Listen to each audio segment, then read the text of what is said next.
Special council meeting to order. Madam Clerk, the roll call. All members of council are present, Your Worship, with the exception of Councillor Zanko, who's just running late. Are there any disclosures of pecuniary interest?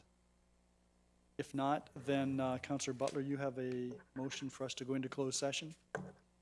Yes, Your Worship. Thank you. Moved by myself and seconded by Councillor Dubineau that council does now go into closed session at 5:01 p.m. to discuss the following. A, pursuant to Section 2392C of the Municipal Act 2001, a proposed or pending acquisition or disposition of land by the municipality of local board, proposed acquisition of land. Are there any questions or comments? All those in favor? None opposed. That is carried. Council and committee meeting to order. Madam Clerk, the roll call. All members of council are present, Your Worship, with the exception of Councillor Dubineau. There are no announcements this evening and there is no addendum to our agenda. Are there any declarations of pecuniary interest? Then there is a notice of the upcoming budget meeting, which is tomorrow, March the 5th, here in the council chamber at 6 o'clock. We'll be discussing the general levy operating budget and assessment analysis. And then there are meetings scheduled with respect to the passage of the bylaws for the capital budget and the operating budget. But that takes us to a public meeting, and I'm sure many of you are here for that, which is with respect to the Bay Beach operational changes. So I'm going to, I don't believe there's any presentation by any staff member on this. So I'm sure that most of you are familiar with the report that was presented to council recently relative to some operational changes to take place at Bay Beach for this year. And this is a public meeting where we will be discussing those. So I'm going to ask individuals to who wish to speak to come forward, give us their name and address, and then provide us with your comments. And there will be a 5-minute limit because we anticipate that there'll be a fair number of individuals speaking. So, having said that, I will, before I get into that, I want to acknowledge that the meeting that we're holding is being held on the traditional territory of the Haudenosaunee, the Mississaugas of the New Credit, and the Anishinaabe people. Okay. Who would like to address council with respect to this issue? I'm going to start with the gentleman that I saw first. Good evening.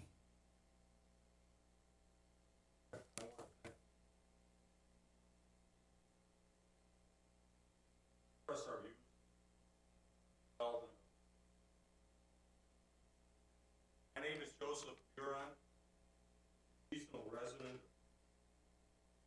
Residence property located at 4017 Erie Road, cottages west.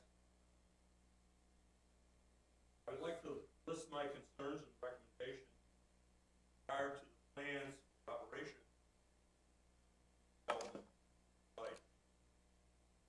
Comments also include were expressed by some of my neighbors. I have 4 points made. The first is admission fees. There should be 2 reasons for the admission fee: to generate revenue for use of supervision and maintenance of the beach, and secondly, to curtail use of the beach by non-residents. Severe overcrowding has been a situation in recent years that has greatly reduced the quality of the beach experience. So I express a preference for an admission fee, but not for residents. So who should pay? Town residents should be able to get a photo ID at Town Hall and receive free admission. This is not a new idea. This goes way back to when some of us can remember the old beach there. Youth under 16 years of age should get free admission during weekdays. Non-residents should pay a fee of at least $5 a day. There should be no seasonal fees. In parentheses, I put a $25 fee for a family is a one-day fee and a free pass for the remainder of the season. Important to us along the beach is the idea of boundary markers.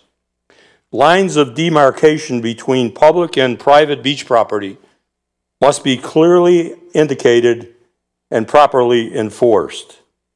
It benefits the town to prevent people entering the public beach from private property, if there is an admission fee, and it protects the private beach from public beach overflow.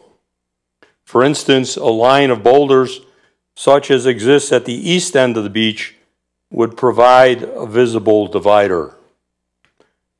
More importantly, identification of what is public and what is private is critical.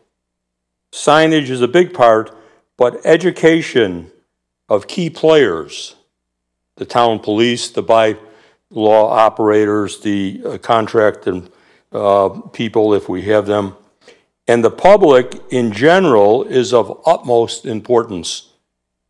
If everyone were aware of the same facts regarding property rights and beach usage, there would be much less contention about use of the beach. Lastly, parking is a problem. Parenthetically, I don't have a solution for it, but parking will be severely limited, especially on the good weather weekends. It will be increasingly important to renew the parking and no parking signs throughout the beach, along with enforcement so that resident driveways and parking areas are kept clear. I appreciate your attention to these topics of concern and the opportunity to express them, and if there are any questions, I don't know if you're taking questions or not, but. Thank you very much, Mr. Braun. Okay. Any members of council have any questions? I think we're probably going to be listening mostly tonight, but certainly Okay, council very do good. have an opportunity to ask questions if they. Did you want a written copy of the? We would appreciate that, Okay. please. Is this your only copy? No, I Okay, so we can't alter it to suit our own purposes. Thank you very much, sir. Good job. I'm going to go to the lady in the back.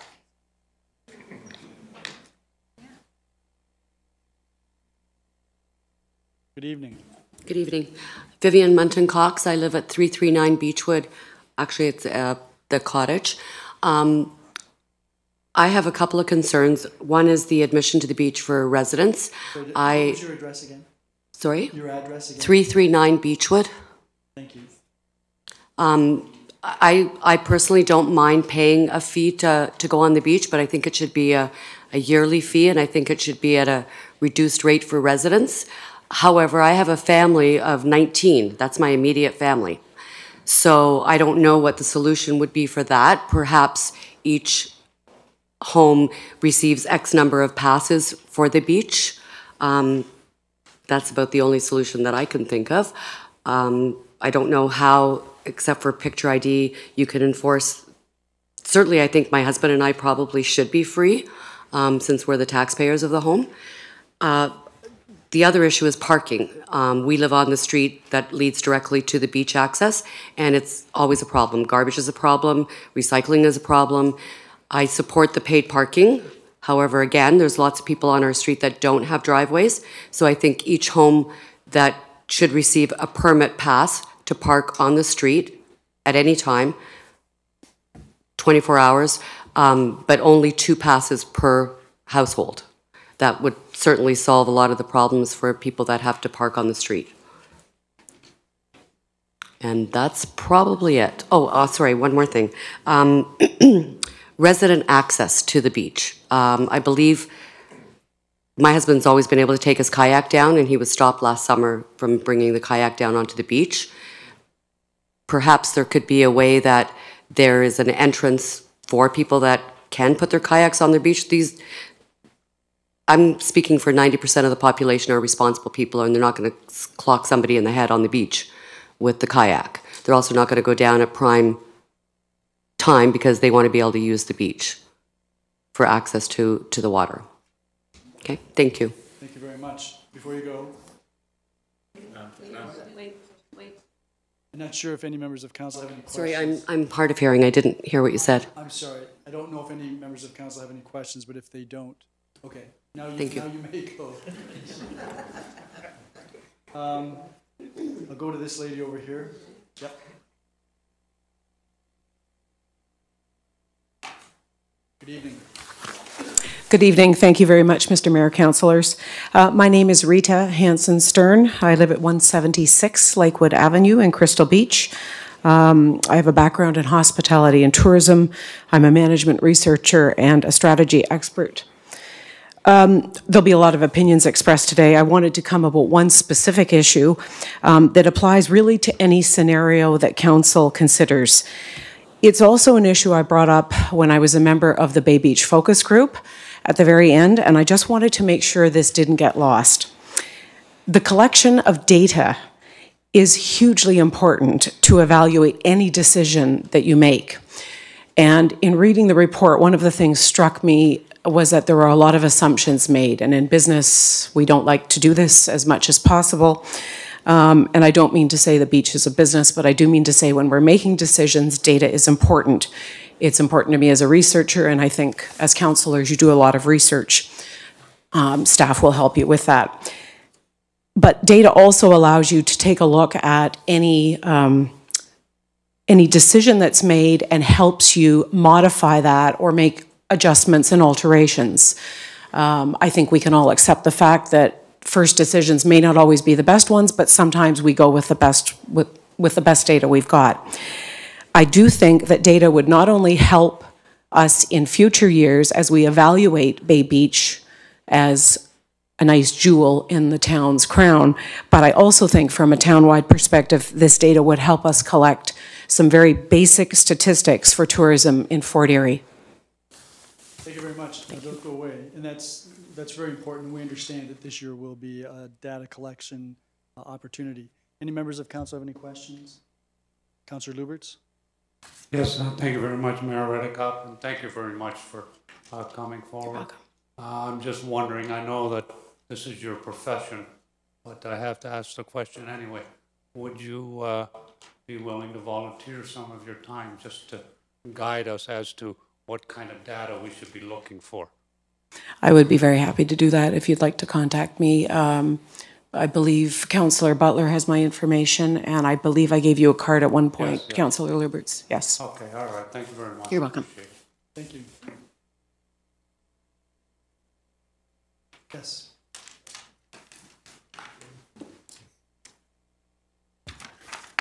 Hello. Good evening. Good evening. My name is Louise Carr. We have a place at 3797 Graber Avenue, summer resident. And I just want to point out that my husband and I are obviously seniors. And there's a lot of seniors who go, and we're basically afraid if you close the Ashwood entrance, it's going to make it harder for us to get down to the Bay Beach entrance, because we have to walk down from our cottages, and Ashwood is right there, and it's just going to make it more difficult for us to get there. Also, there's a lot of people who come with young children. If you have young children, you know when you're taking them somewhere, you have a lot of paraphernalia with you. And people now going down a block or 2 blocks and they go in Ashwood, if they have to walk down to the Bay Beach entrance with their children, with the paraphernalia, with the floats, the pails and everything else, it's just going to be very difficult. And I don't know if you had planned on this, had taken this into consideration. Also, I know that I read that it was written that there was 80% of the people who went to the beach were not summer residents. And I was wondering, is it possible to find out when this survey was taken? Because if it was taken on the weekend, that's when it's mostly people who are coming in for the day. We personally do not go onto the beach on weekends. It's too crowded, it's too crazy, and tense. And the last time I went to the beach on a weekend, on a Sunday, I said I will never go again, because underneath the tent, someone had brought in a couch, a living room couch, and put it under a tent. And I said, that's it. I will stay home and do laundry on Sundays. I will never go to the beach on Sunday again. Go Monday through Friday, we see the same people. a lot of seniors, a lot of people who are like me, who've been going to the same beach for 40, 50 years, and you still see us. We're still coming back. And let's see, I only have 2 more items to ask about. Oh, please reconsider the parking fees or bans on some streets. I'm speaking for those without driveways. Obviously, you've already heard about that, so I don't need to cover that again. And also, please don't charge the residents admission. We are taxpayers. We do frequent the restaurants and the stores and the Dollar General, and please don't do that. We are on a limited income. And also, it's just something, what are they going to, what's that developer going to build on that land that they bought that was opposite the Bay Beach entrance? Does anybody know? So that was part of the report that we dealt with, but that's not what this public meeting is Oh, about. okay, that's it. There is some information available on that. Okay, so that's it. Just please don't close the Ashwood entrance. Thank you very much for your time. Before you go, any questions by members of council? Thank you very much, Mrs. Carr. Thank you. Sorry, I'm not good at this. Yeah, Casey?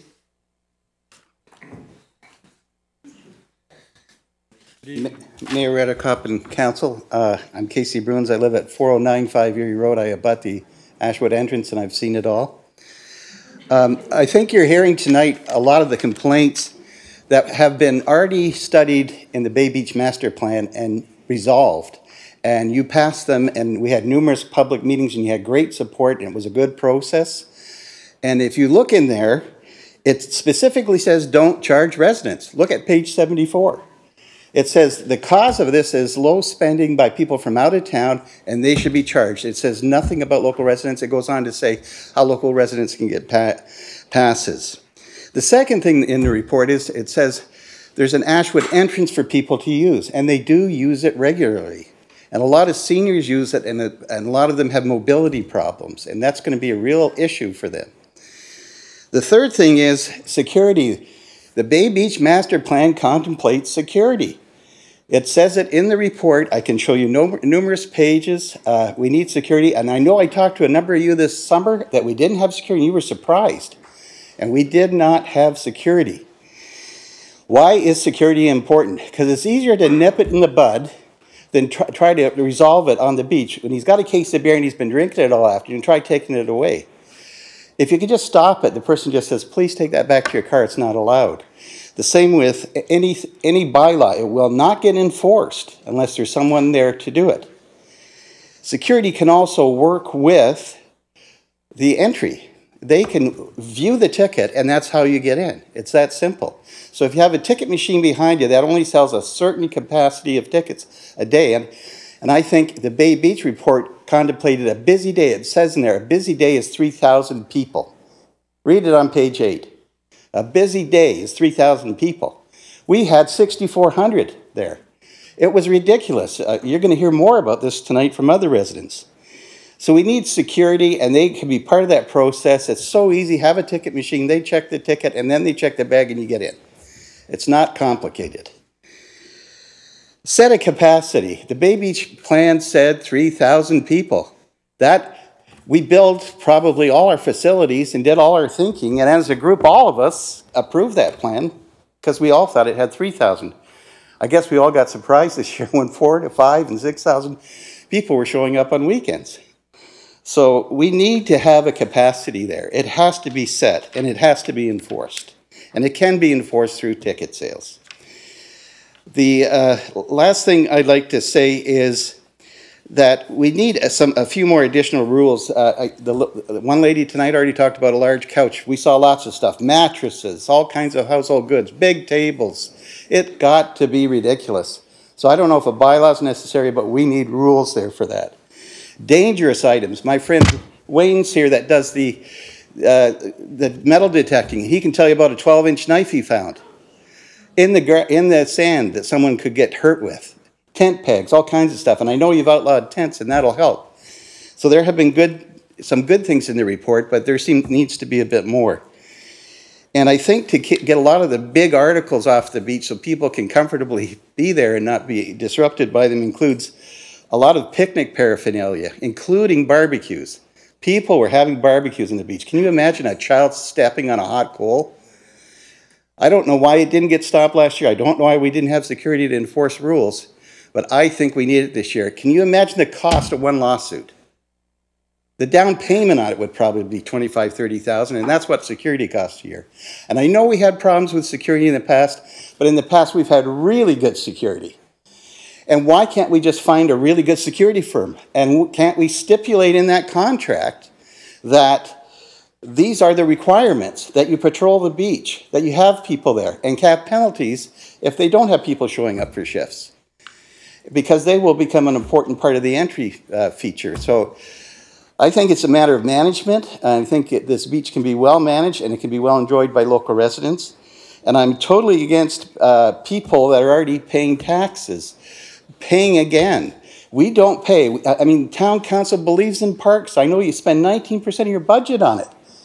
You do not charge when a child goes to downtown Ridgeway to go through the sprinklers downtown. You don't charge for the water feature at Crystal Ridge Community Center.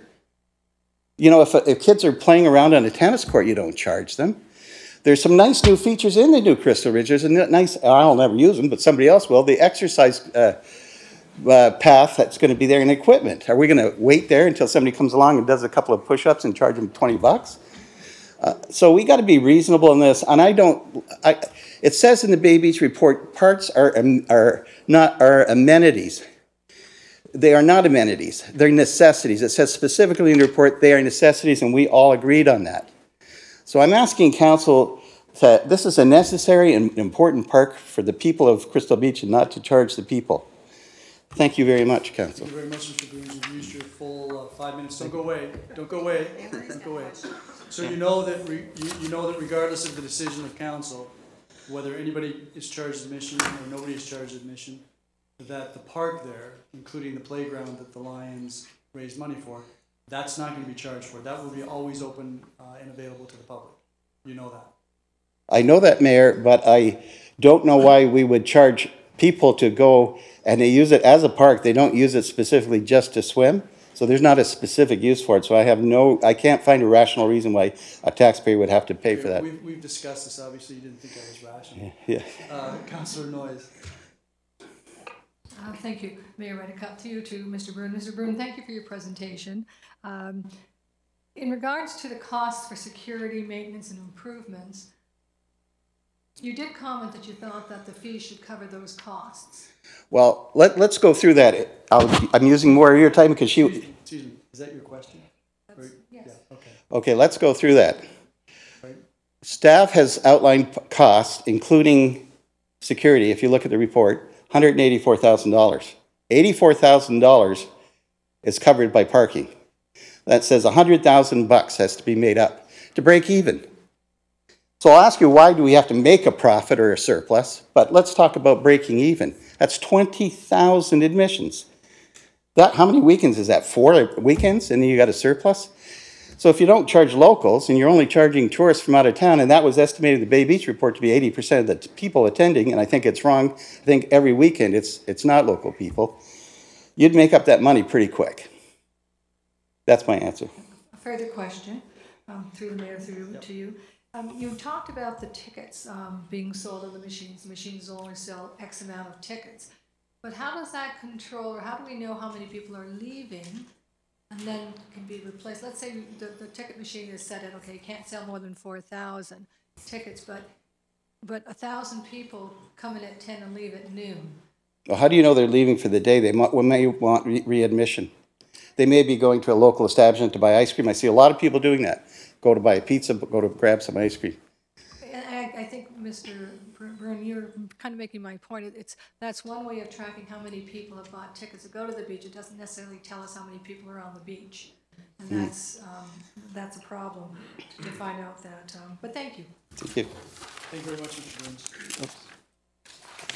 Burns. Next. Yes, sir. Oh, I'm sorry.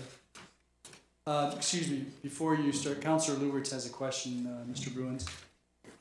Yes, thank you very much, Mayor Reddick. And Casey, thank you very much for coming. And we all know that you are right there at the Ashwood entrance. And you did mention something about security. And I've been pushing for security on that, to bring the security back onto that beach. And I think it's very, very important that we have it. So you've seen the difference, right? Now, once we have a good security company down there, it's not just the beer and the alcohol, it's the other things that happen. Ask a question, Councillor DeRusse. Would you agree? I'd agree because I asked my son, who is a corporal in the RCMP, and he said it's easier to get compliance than have to go in and do an intervention. An intervention takes an inordinate amount of time. With 6,000 people, he said it would be almost impossible for it to police properly. Thank you very much. Would you also agree, when we had that good security company, which I believe there's lots of them in Ontario and lots of them in this area, that would do a great job. When we had the good security company down there, we had very little problems on the beach. Is that correct? Yes, and that began because council had the wisdom after a very bad fight broke out on the beach quite a few years ago, just when we bought our cottage. And the police, my wife had talked to the police and said they used to have security. The police recommended it to the council. Council accepted the security. After that point, it was peaceful for, I think, 10 years while security was in place. Very few problems. And if there was a problem, they were there to call the police and deal with the police. Okay, and to help you if you got hurt or had a heart attack or anything like that. Thank you very much. Again, that's what I'm going to be pushing for, to make sure that we bring security back. Thank you very much. This is an opportunity to ask questions, and we're going to have a long evening. You can make your comments when we deal with the report when it comes back, but you can ask questions of the people. Yes, sir. You're up.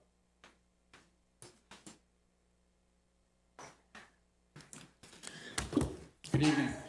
Good evening, Mayor, council persons, staff, visitors, and citizens of Crystal Beach. My name is Bruce Lowther. I live at 3785 Ryan Avenue, Crystal Beach.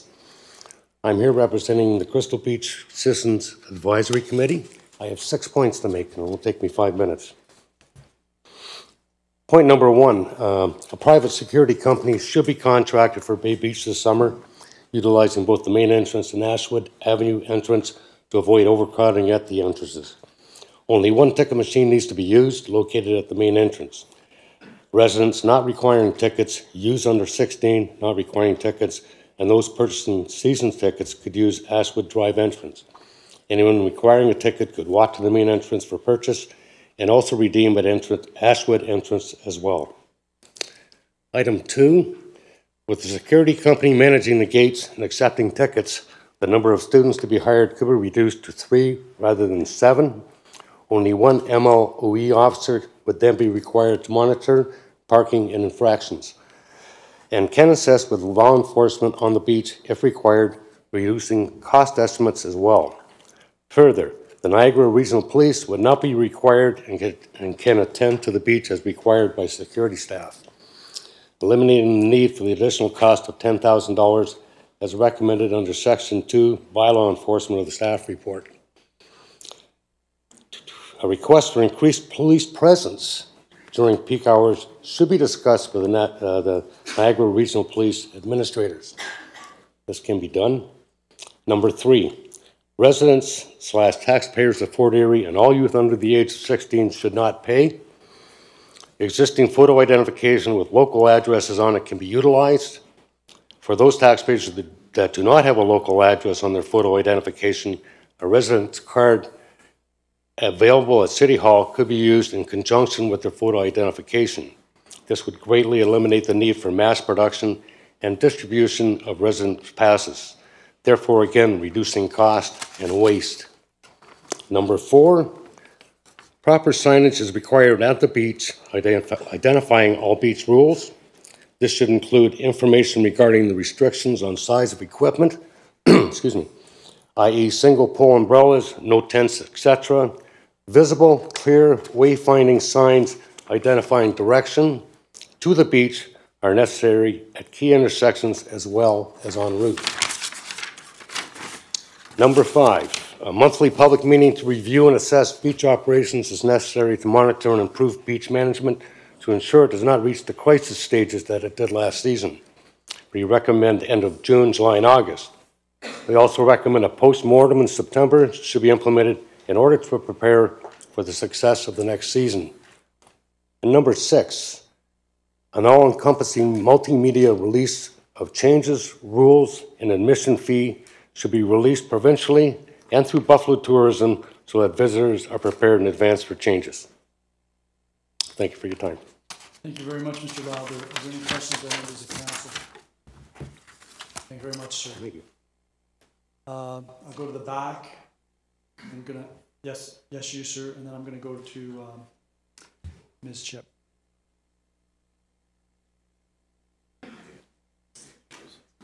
Good evening. Good evening, Mayor and councilors. My name is Bill Hein. I live at 58 Promenade Way in Crystal Beach. I'm here to represent Church on the Beach. We've been having Church on the Beach for the past 8 years, and we would like to also put in a permit, which we are planning to do this year, to have our 9th season there. A few items I'd just like to bring up. One, I hear a lot of talk about money, needing money for security or whatever. I just want to remind everyone here that Church on the Beach does pay $8,000 every year for allowing us to have Church on the Beach. So that was not mentioned anywhere in the report. So if you allow us to have it, you have another $8,000. In the past, we started our services at 9 o'clock and they go to 10. What we plan on doing this year, provided we're allowed to be on Church on the Beach, is have this service start at 8:45 and end at 9:45. Because if the charging does go through, the charging is, we've been told, will start at 9 o'clock. This way, all our people will be attending. We'll be able to attend the service free of charge. And about 95% of the attendees leave right after the service. We also would love to have the Ashwood Gate access made available too. We've been told that you can enter the gate at before 9 o'clock free, but our main concern there, we'd like to have the gate open for the people who come who are handicapped. We have about average 10 to 12 handicapped people that come in, and in the past the town has always opened the gate to allow the people in. The only problem I see there would be to have the gate open when the service is over at 10 o'clock. So the people wouldn't have to go back out through the main gate. They would be able to go out through the Ashwood Gate. It's just something that we feel would, for the handicapped people. The other advantages I see for Church on the Beach, a lot of the attendees do pay for parking, and you're almost getting double the amount because a lot of the people leave. And they leave by 10:15, then it opens up that parking space for more people to park that will end up going to Bay Beach. People do spend their money in the coffee shops and maybe restaurants, maybe even a few bars. We don't know. The other last item that we really have and have a concern for is you say, and I fully understand the town with the reasoning, wanting to have no tents on the beach. We do have 3 tents. And so we would like to get permission from the town to have our 3 tents. They're only there from 8:30 till 10 o'clock. We take them down and they're gone. Just a couple options, suggestions.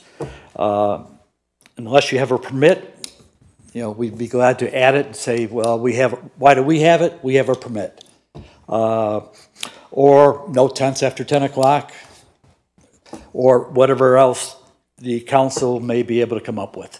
But we'd love to be back and be back for our 9th year. Thank you very much, Mr. Hein. Okay. I'd like to have you back as well. And I do want to thank you for your part in the bringing of school supplies to Fort Erie by Teacher's Desk. Mm-hmm. Thank you, sir. Any members of council have any questions of Mr. Hein? Thank you very much, sir, and we take note. Thank you. Ms. Chip.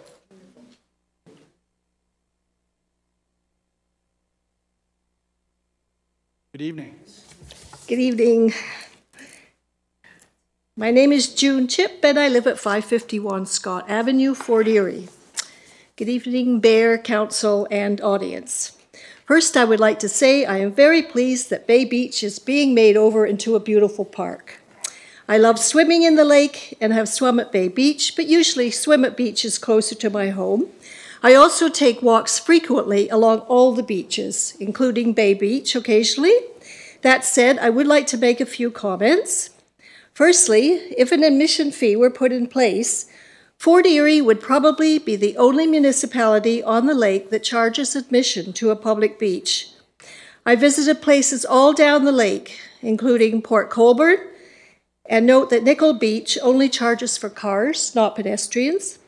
Also, Wainfleet, Port Dover, Turkey Point, Port Burwell, Point Bruce, and Port Stanley. Not one of them charges admission to the public beach. So what kind of a welcome mat is this putting out to tourists? Secondly, with respect to the argument that this is a public facility like an arena that warrants charging a user fee, this is not a public facility like an arena. This beach was not built by the town of Fort Erie. I'm talking about the sand beach here, not the park, which in any case is free. This beach was given to us free by Mother Nature, and it should be available free.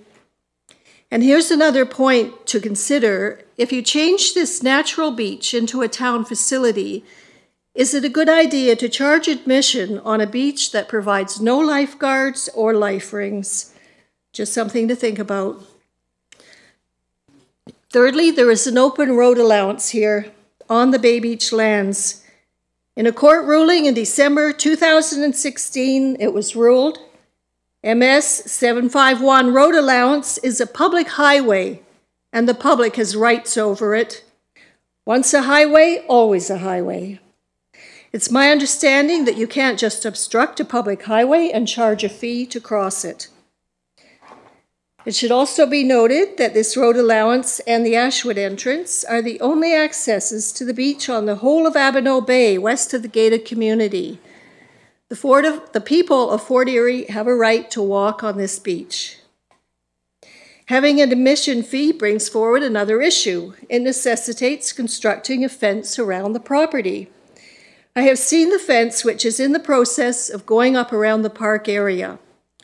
It is to be wooden posts with vertical plastic-coated wire strands between them, such as it has been installed already on the deck. I think this will look rather ugly. It will make the park look like a cattle pen. Where are the open sweeping vistas of the lake? Having said this, I fully understand the concerns of the local residents regarding overcrowding and other problems at the beach. I think a lot of the problems are about litter, garbage, tents, barbecues, and unruly behavior. These need to be addressed with stern bylaws and strict enforcement. This means hiring a security company with authority to search bags and handle obnoxious patrons. Higher parking fees will also help reduce the numbers. Having one of the best beaches on Canada's south coast means people are going to come. This needs to be translated into dollars going into businesses in Crystal Beach, and consequently more businesses opening, which means more tax revenues. Perhaps there should be more energy put into how to turn the crowds to our advantage instead of how to keep them away. And definitely the Ashwood entrance needs to be kept open. Lastly, I would like to stress that if there is an admission fee, the residents, including part-time residents, should be given free admission to the beach at all times. One free day a week won't work. I'm sure many, like myself, don't come to the beach to bake in the sun for hours, but to enjoy the view of the lake, go for a walk on the sand, or take a quick dip. Residents shouldn't have to pay for the privilege of enjoying their lakeshore for 20 or 30 minutes. Keep residents free. Thank you. Any questions? Are there any members of council that have any questions? Councillor Noyes? Thank you, Mayor Redekop, to you, to June. Thank you. June, you commented about visiting other beaches. What was the level of security on those other beaches that you mentioned? I didn't see security specifically there. They varied. Some of them were just sort of a beach and not much else. And in other places, they were like Port Stanley. They are extremely well organized. The beach is cleaned every day. It looks immaculate. They have lifeguard stations all along it. And everything is all well laid out. They have washrooms, changing rooms, a restaurant, basketball court. So they're very well organized. In regards to those other beaches that you commented, what was the attendance like? The attendance? Well, I don't know because I wasn't there for any length of time at once. I guess maybe if I can clarify my question. Yeah. I'm not a beachgoer, to be Okay. perfectly honest. So I've never seen 5,000 people on the beach, but that's what I have heard, that on a busy sunny weekend, you have 5,000 people on the beach, hence the need for security. Have you, when you visited these other places, have you seen that level of attendance at any of those other beaches that you've come to? Not particularly the time I was there, but I mean, as I said, I wasn't there for long or you know, on a busy weekend afternoon. We generally travel around in weekdays. So I mean, I know there's large crowds here, but my feeling is, you know, that the aim should be towards free beaches, not admission fees to go on to them. Putting the admission fees aside, you're mentioning that you weren't particularly fond of fencing or anything like keep the beach open. I know that there's been a number of emails that we've had, a number of presentations we've had that said that we have to control the number of people on the beach. It just gets overwhelming. How would we do that without... You know, there's beaches all over the world where the beaches are crowded because they're popular and they don't charge admission. I mean, what happened in the heyday of Crystal Beach? It's been written there was 20,000 people on a single day. You know, this is maybe 5,000. There were 20,000. So what happened in those days? I don't know. I'm not sure, but thank you for your presentation. Okay. Anyone else? Councillors? Thank you very much, Ms. Chip. Okay, thank you. Oh, you want a copy? Yes, yes. Yeah. Thanks. Yes, ma'am.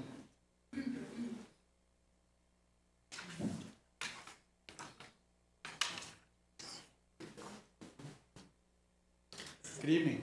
Good evening. I'm Lorraine Wakemore. I'm a permanent resident of Crystal Beach. I live at 66 Queen's Circle, and I also own a cottage at 18 Belfast. I agree with the previous speaker. Charging people to go on a beach is something that, like she said, the beach has always been there. Nature has provided that beach for us, and we should, you know, keep that in our minds when we look at what we're doing. I think that charging people to park should be increased. I've seen that done in Grand Bend. They did a complete renovation of their beach. They do not charge people. It is very crowded, but they have parking, and on the streets they have 2-hour parking, and they charge people to park for only 2 hours. They also have municipal parking lots where they get the revenue from it, and you have to go to a machine and pay for your parking. And they have, I'm sure, made the revenues that they need to cover their beach costs. Their security, the police come through every once in a while, and they walk the beach, and they make sure no one is drinking. And I do not see people when I went to Grand Bend Beach drinking or breaking, but it's very much, the signs are posted, and the businesses are very popular along the entrance to the beach, and that's because they provided wide sidewalks. The town has put money into the entire beach area, and I think that's where Crystal Beach is lacking an awful lot. Erie Road, to me, is a disgrace. We have a lot of vacant lots, we have rundown buildings, and only in the past this year, 2 businesses have come into Erie Road. And if we want to make this a nice tourist area, we have to put money into the area and incentives for people to fix up their businesses. Well, I'm going to bring you back to the purpose of the public meeting, which is the Bay Beach operation. But it's all part, to me, it's all part and parcel. If we want to... It's not, and I'd ask you to confine your comments to the beach operation. I understand there's a larger picture. But I think, okay, then I'll say I think that a committee of residents, and it should be full-time residents, people who live there and have a real stake in this community year-round, should be formed, and we can look at, okay, last year was a disaster, but it's because a lot of things were closed. Entrances were closed, bathrooms were closed. It was a disaster, and it was poor planning. This year, we have a chance to make this a really beautiful tourist area, and I really feel that we can do that by putting the money back into the area. It's been left too long. And I really think we should have a committee of people that look at this and that look at it every year and say what's working, what isn't working, and how can we make this area a vibrant community year-round and for everyone to use. And that's what I think. And I also feel if you do want to look at just the Bay Beach area, when you look at the swimming area, there's boats parked very close to those buoys. And again, there's no lifeguard there to supervise people. Boats are going back and forth. Jet skis are going back and forth. And it to me is something, it's almost chaos. And we have to stop the chaos on the beach. And we have to have clear rules, and we have to come together as a community and decide how we're going to manage all of that. Residents as well as non-residents. And we have to say, those tourists are bringing money into our area, and how are we going to make this whole experience pleasant for them as well as the residents? So there's a lot of things we need to look at. Parking is a huge issue, and that's something that if we're going to bring in all of these people, we have to look at parking. Those side streets are horrible. You can't get by them. They are so narrow. Why are we not developing more parking in behind the Ontario Hotel? That's a municipal lot. Why is the city not putting in parking spaces in behind there? Why are we not taking public lands and turning some of those into parking areas? Like that, to me, is where you can make a lot of revenue, and hiring a few security people to manage parking, I think, would be a good thing. Charging people to get on the beach is going to be a headache. It's going to be difficult, and I don't know. I don't see how that's going to solve problems. So that's just my opinion, but I really do feel we need an ongoing committee that is of residents in our area that know the problems, can relate to the problems, and people will feel comfortable coming forward and talking to. That's just all I have to say. Good timing, because you're at 5 minutes. Thanks Okay. very much, Ms. Wigmore. Before you go, are there any members of council that have any questions of Ms. Wigmore? Thank you very much. Who's next? Yes, sir.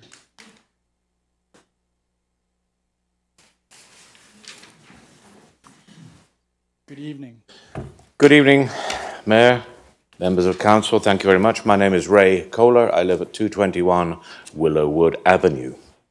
At the risk of replaying a record that you've already heard, beach access should be free for all. As one of the ladies said, there is no charge for going on the beach at Nickel Beach. You can walk on there for free. At Grand Bend, you can walk on for free. All you got to do in Grand Bend is afford the parking. The parking is $20 a day. It's certainly at their municipal lots, and $2 an hour on the street.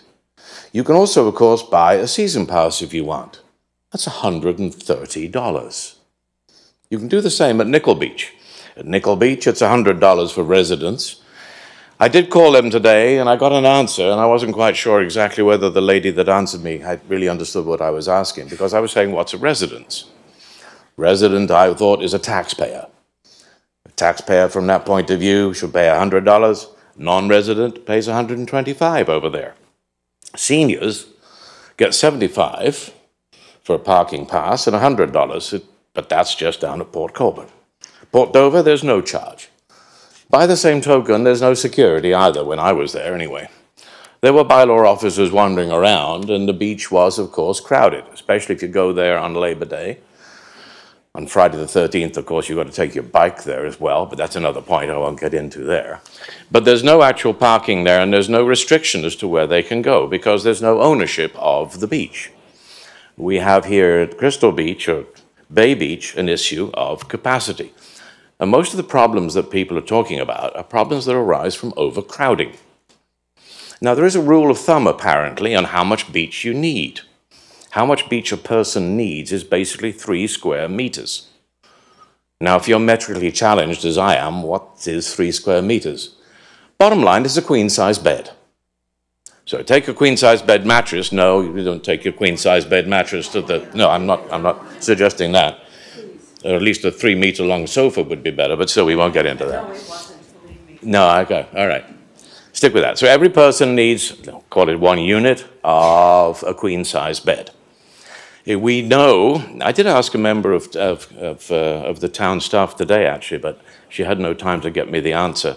I think Casey, I know, has measured how much actual sand we have. If we've got that sand, we will give us an idea for how many people we can let on the beach. Because the beach experience is, to a great extent, that we can enjoy the beach, that the kids can play safely, without any people tripping over them. And from that point of view, we can come up with a number. And at that point, we close the beach. We say it's full. We could go really high-tech, if you like, and put a sign up perhaps by, I don't know, Gorham Road and Ridge Road, up by the liquor store, saying Bay Beach is full. It's not too difficult to imagine this can happening. We have the technology. Down the highways, you can find that the parking spaces at the next service station, next service area are full. We could even go awfully high-tech and put it on Facebook and Twitter. There are ways of managing this. That's what I'm getting at. There are ways of managing it.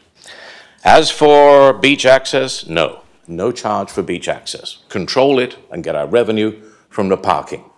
$20 a day is not a bad idea. To have extra parking available is one thing. We could put extra parking lots and then have a shuttle bus, for example. That I know was discussed, I think, during the Bay Beach project. But to my mind, we can control it. It is possible to do this, but please, no parking, no fees, I beg your pardon, for residents coming on the beach. If you want to have a parking fee, then maybe residents, taxpayers, could get a parking permit. May I suggest that, again, that senior citizens be free. A lot of senior citizens can't walk down to the beach. They want to take their car and park there. But if they had a parking permit, they would be able to do that. They don't often spend all day down there, as already been discussed. Then you spend 20, 30 minutes to have a walk along the beach and come home again. For those people who live here and are able and less than senior citizens, maybe a one-time fee of a beach parking permit of, let's say, $50. $50 before everyone screams, oh my God, my God, my God, that's a lot of money. There's 155 days. So, ladies and gentlemen, that's 30 cents a day for parking at the beach. My thoughts. Thank you for the time. Thank you very much, Mr. Kohler. Any members of council? Councilor Noyes. Thank you for your presentation and your comments. In some of the beaches that you talked about, you commented, and excuse me if I didn't catch it all, you said there was no security, no restrictions, some of the beaches you commented on, and that there was a bylaw officer that might or might not be there. Yes. And again, there was no fees for entrance to the beach, but there was fees for parking. Oh yes, there are definitely fees for parking, and quite substantial ones. And if you get a ticket in any of those towns, those are absolutely brutal.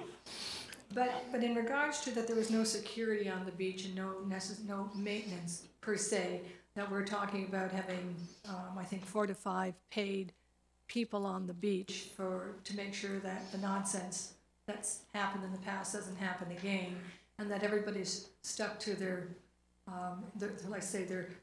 beach use is appropriate for that. Would you not feel that paying a fee to ensure that security and that maintenance would be reasonable if it was $25 per season for a resident? My view on that, and I was speaking specifically about Port Dover, that there was no actual security in terms of getting on the beach. There was nobody inspecting my bag or anything on the beach. There were, however, bylaw officers strolling around, who must, of course, be paid by the town of Port Dover. On Grand Bend, they have the same thing, and they also have police officers there as well. Probably off-duty police officers that the village of Grand Bend actually pays for. So I do think that it's important that we have security, but I also think that part of it is because our space is so limited by the private ownership either end, by the water and by the beach. I believe that we should very much restrict the access. We can only have so many people in this room without somebody from the fire department saying something about it. So I think we could do the same thing for the beach. A further question, you talked about having parking permits. Yes. For the residents. Are you talking about parking permits for the residents of Crystal Beach, or are you talking parking permits for those in all of Fort Erie? So all of Fort Erie. Okay. Thank So you. if someone from Stevensville wants to come down, they would have a parking permit. It would be something probably smaller than this, and it would sit on their dashboard. Thank you. Any other councillors? Mr. Kohler, just help me, because we've heard a number of times that access to the beach, public beach, should not be restricted. People should have the right to go to the beach, on the one hand. On the other hand, we're told that there should be a capacity. So how do you reconcile those two? We have a capacity, that means that some people will be prevented from getting onto the beach. The capacity issue in my mind is one of health and safety. That's basically the issue that I have there. If something were to happen on the beach, if God forbid that 12-inch knife that was found by the person playing around with his treasure detector was the result of some sort of fight. We've already said there was a fight there before. To my mind, the capacity on there is that. At Port Dover, if you look at the Port Dover website, you will find pictures of the beach. It is crowded, there's no doubt about it. And lots of beaches are crowded, especially at the long weekend. But to my mind, because there is literally so little time, don't forget, in many of these beaches where we have, you can always run along the beach to get away from whatever danger may be there. But at Crystal Beach, we can't, because we're going to run into a fence that's going to be put up onto the private property. It's a health and safety issue as far as I'm concerned. And it improves the beach experience. But it would result in people not having access to the beach. Yes, it would. And from that point of view, they would be suggested, I would put by the parking people, that they would have and be given a map where they could go to other beaches, because there's lots of other beaches here in Fort Erie that they can go to. Having driven down from Stony Creek and not finding that the beach is there, that's why I say put the numbers on Facebook or Twitter, advertise it on the town website, make sure that the beach is open before you come down. You can go to another one. Thank you. Thank you.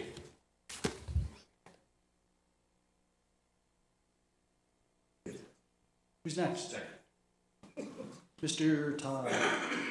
Mr. Todd, and then I'll go to Sean. Thank you, Mr. Mayor. Good evening, members of council, staff. My name's Ken Todd. I live at 11 Conway Place. I'm a year-round resident in Crystal Beach. First of all, I'd like to say to Tom and Kelly, I thought the report that was prepared by staff was very well done. I just want to speak to a couple points to that report, if I may, Mr. Mayor. There's been some talk tonight about the access points, and I'm just wondering, through the strategy, if Ashwood Avenue access could not somehow be just restricted for residents only, so that you could have photo identification shown there. You would not need to have it for cash receipts or tickets. And I think that would be very convenient for seniors and other residents from the easterly part of the beach to access if they are residents. With respect to the hours of operation in the report, I thought that was quite inclusive, and I thought the only thing I've seen in the last few years is that Labor Day is not really a firm cutoff in terms of activity on the beach if you get a couple of good weekends in September. So you may want to have staff working a little bit longer into mid-September to get the crowds that might follow. On the rates, I'm going to be perhaps a little bit more controversial perhaps on this. And my feeling is that if you don't place a value on the beach, nobody's going to value it. To me, $5 is not enough. I think residents should be free. I think adults, non-resident adults, should be $10 each. I'm not sure a season's pass works. I don't think it values the property enough. I think that if you look at coupling a parking strategy along with rates for entrance, I think that's where you're going to find the balance, and I'll speak to that in a minute. But again, I think if you're somebody coming from the GTA and going to load the family up and drive down from the GTA, I'm not sure you're going to balk at a $10 fee per adult. For a family of 4, that's $20. You couple that with the parking, it's still a pretty reasonable day out for a family at the beach. I think one of the single most important parts of the report addresses the bylaw enforcement. And I must have been at the beach the same Sunday you were. I not only saw the couch, I saw the rest of the living room and the dining room furniture. It was actually quite interesting to watch that happen. I think the entire contents of whatever rental they came out of ended up on the beach that day. I think it's important because I think it gets to the public safety issue. I've seen many times where there's 2 10-by-10 tents erected, and you might have 2 or 3 people occupying those tents. It's not fair to the other people that are crowded around. I love the idea of restricting it just to single post umbrellas and restricting other things from the beach. That way I think it can be there for greater enjoyment of all the rest of the people. In terms of parking, again, I think, I'm not sure of your parking machines, but I believe they can probably be programmed for variable rates, and I would suggest that you'd put a higher premium on the parking on the weekends, perhaps a $20 per day during the weekends and $15 weekly. Again, I would sync that up with whatever your enforcement is on the beach. This council has invested a significant amount of money over the last number of years, and I think you're going to want to ensure that that is maintained and kept in a pristine fashion. Therefore, I think your staffing is going to be critical to this site, not only in terms of security, but having the right mix of staff to make sure that the facilities you're building are kept to a standard that we can all be proud of. That would include, washroom attendants or people in your new playground area, as well as the beach. My feeling is if you charge a little bit more and provide a higher quality of service, including clean washrooms that nobody would be concerned about going in and using, I think that's when you get a very good experience. You won't be scaring off people. If the quality of experience is there, you'll be attracting people. I can tell you, I know a number of people, I think you said the same thing, just don't go down there on the weekend. It's not an enjoyable experience. And I think if you raise the quality of the experience, charge an appropriate amount, and keep the facilities clean, you won't have to worry about people not coming. You'll have more people coming, and it's going to be placing a value on an asset that I think is worth valuing. So thank you for the opportunity, Mr. Mayor. Thank you very much, Mr. Todd. Before you go, Councillor Noyes has a question. Thank you, Mayor Redekop. To Mr. Todd, thank you for your presentation. Oh, you're welcome. In regards to the fees that will be charged, regardless of who we charge, and whether it's for parking fees, whether it's for admission fees, what are your thoughts on should the fees cover the cost of the needed security, maintenance, and improvements of the beach? I think they should come as close as possible. You may not totally get there, but in terms of the residents have already contributed quite a bit to the capital improvements and the purchase of the land.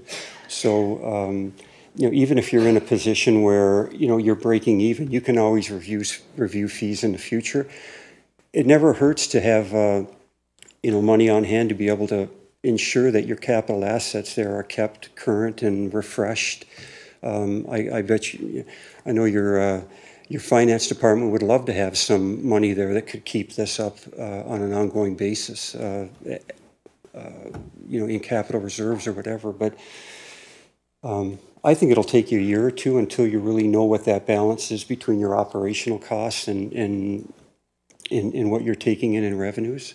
I think just give staff a chance to operate the model they've put in front of you. Thank you. Okay. Any other councillors? Thank you very much, Mr. Todd. Thank you.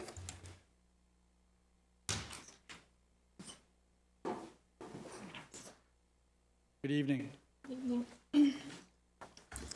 Hello, Mayor Redcop, councillors, and all you interested people. My name is Cheryl Shonwell, 4214 Glen Spring Road, Crystal Beach. I live a block and a half up from Bay Beach.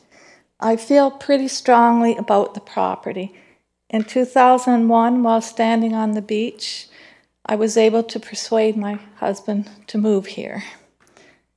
In the summer of 2002, I was on that same beach collecting signatures from beachgoers for petitions to keep Bay Beach lands public.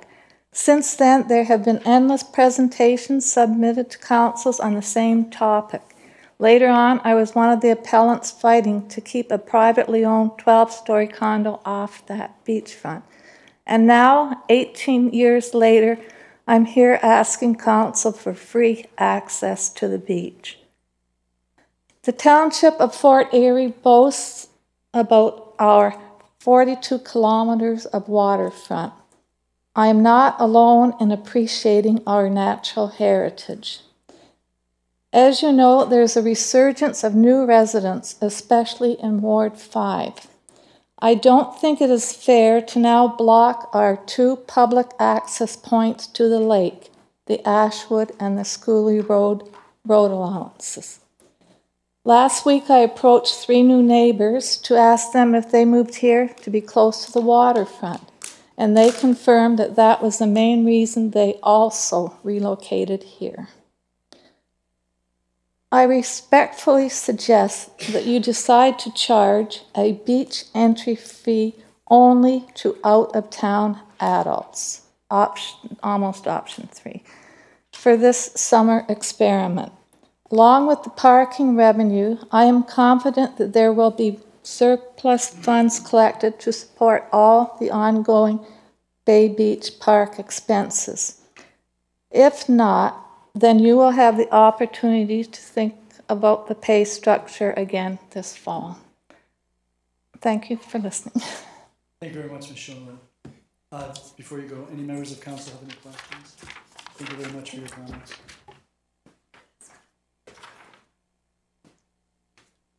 Yes, please come forward, man.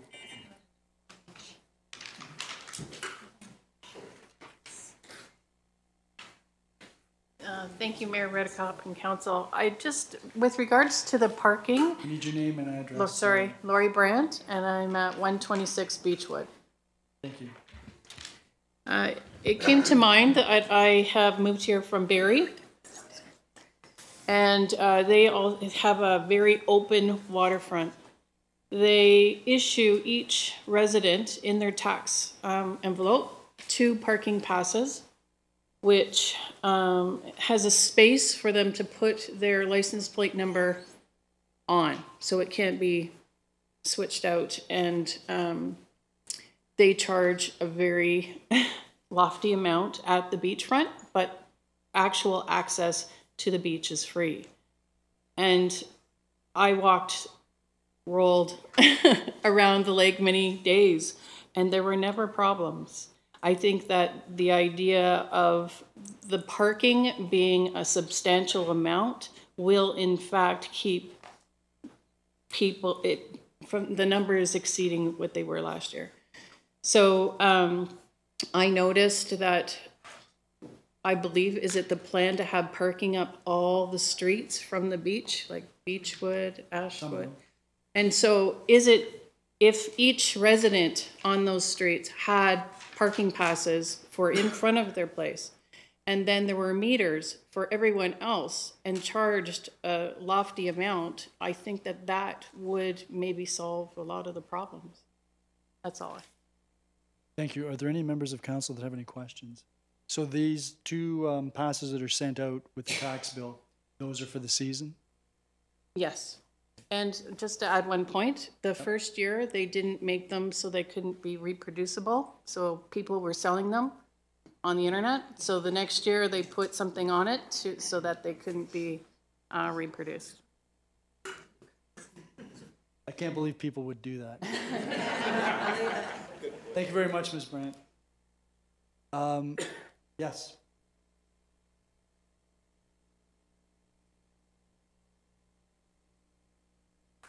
Good evening. Good evening. Members of the council, ladies and gentlemen, my name is Wendy Gould. I've been a lifeguard instructor for 35 years. And I would just like to leave a note that lifeguards on the beach are not going to be able to stop chaos. That's not what I'm here to talk about, though. Do you have your address, please? I'm sorry? Your address, please. Your address. I'm on Conway Place in Crystal Beach. Do you have an address, a number on Conway Place? For the record. I can't hear. Do you have a number on Conway Place? 16. Thank you. What I'm here to talk about is garbage on the beach. I'm the garbage whisperer. I actually believe the only place you should be able to leave your trash is at the curbside. I brought my curbside. I look forward to this every year, and I use it religiously. I only had a brief opportunity to go over the paperwork that we've received so far. The parking lot in Ashwood, at the end of Ashwood, has been really well taken care of over the last few years. That's been a great improvement. Now, on the entrance to the beach, at the Ashwood entrance, there is a garbage container. And unfortunately, that garbage container is at the entrance. It's on the street. And I used to be at 405 Erie Road, and one of the things you see is it's a drive-by garbage dump. They drop furniture there. They're bringing garbage off the beach in green garbage bags. The cottagers will leave green garbage bags there. My solution to that problem is just eliminate those garbage containers altogether. Just get rid of them. You're only at the beach for a few hours. You don't need to have your garbage at the beach. 6 or 7 years ago, Crystal Beach Post Office refused to take trash outside of the building. And at first, I was quite concerned because I thought, oh, great, now we're going to have garbage everywhere. And it actually has worked. I'm not sure what sort of troubleshooting problems they've had to go through in order to make that happen, but there is no garbage receiving at the outside of the Crystal Beach Post Office. In provincial parks, they have a carry-out program. I brought some paperwork with me today that I can leave, and basically if you go into the park, I portaged for 14 days with 6 kids, and we brought garbage out. It was a carry-out program. We went in, we knew when we went in that we were going to be bringing our trash out, and this was in the 70s, and none of the kids had any issues with it at all. They were very conscious about it, actually. So I think we could do that. School lunches now are also garbage-free. So people are really prepared to embrace these kinds of concepts, and I think that this is a huge opportunity for us to be leaders in that endeavor. Now, unfortunately, that's not going to be the end of the trash, though, because people are going to be, you know, it's not going to solve the problem. So I would like to offer 40 hours on a committee, if anybody wants to come up with solutions. And I also would like to offer up my time for the data, because I think your bather load and your data are going to be huge issues. At the Mariposa Festival, they have a trash set up where they have 30,000 over the 4-day or the 3 or 4 days that they're there. So it's a huge load of people. But they have a trash set up where it's in one zone and it's monitored by a person.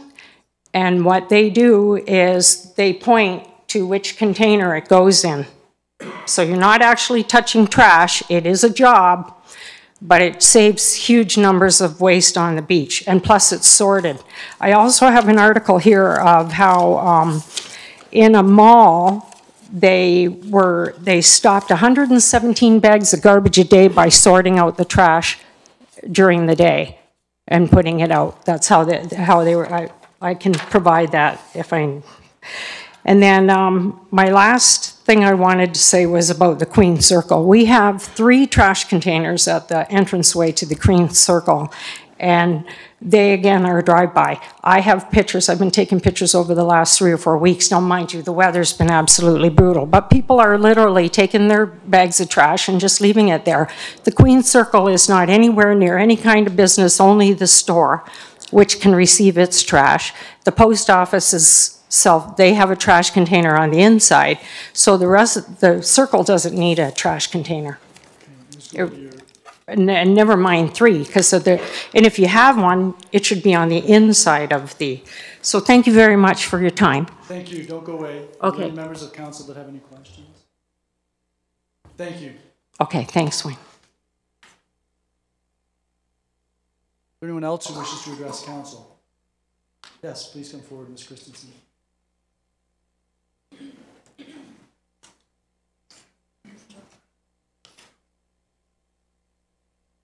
Good evening. Good evening, Mr. Mayor, council, fellow residents and taxpayers. I'm not going to speak to all of this. I just brought copies. 2 things, actually. First of all, I volunteered to speak on behalf of the Crystal Beach Citizens Advisory Committee, and one of the members has already presented.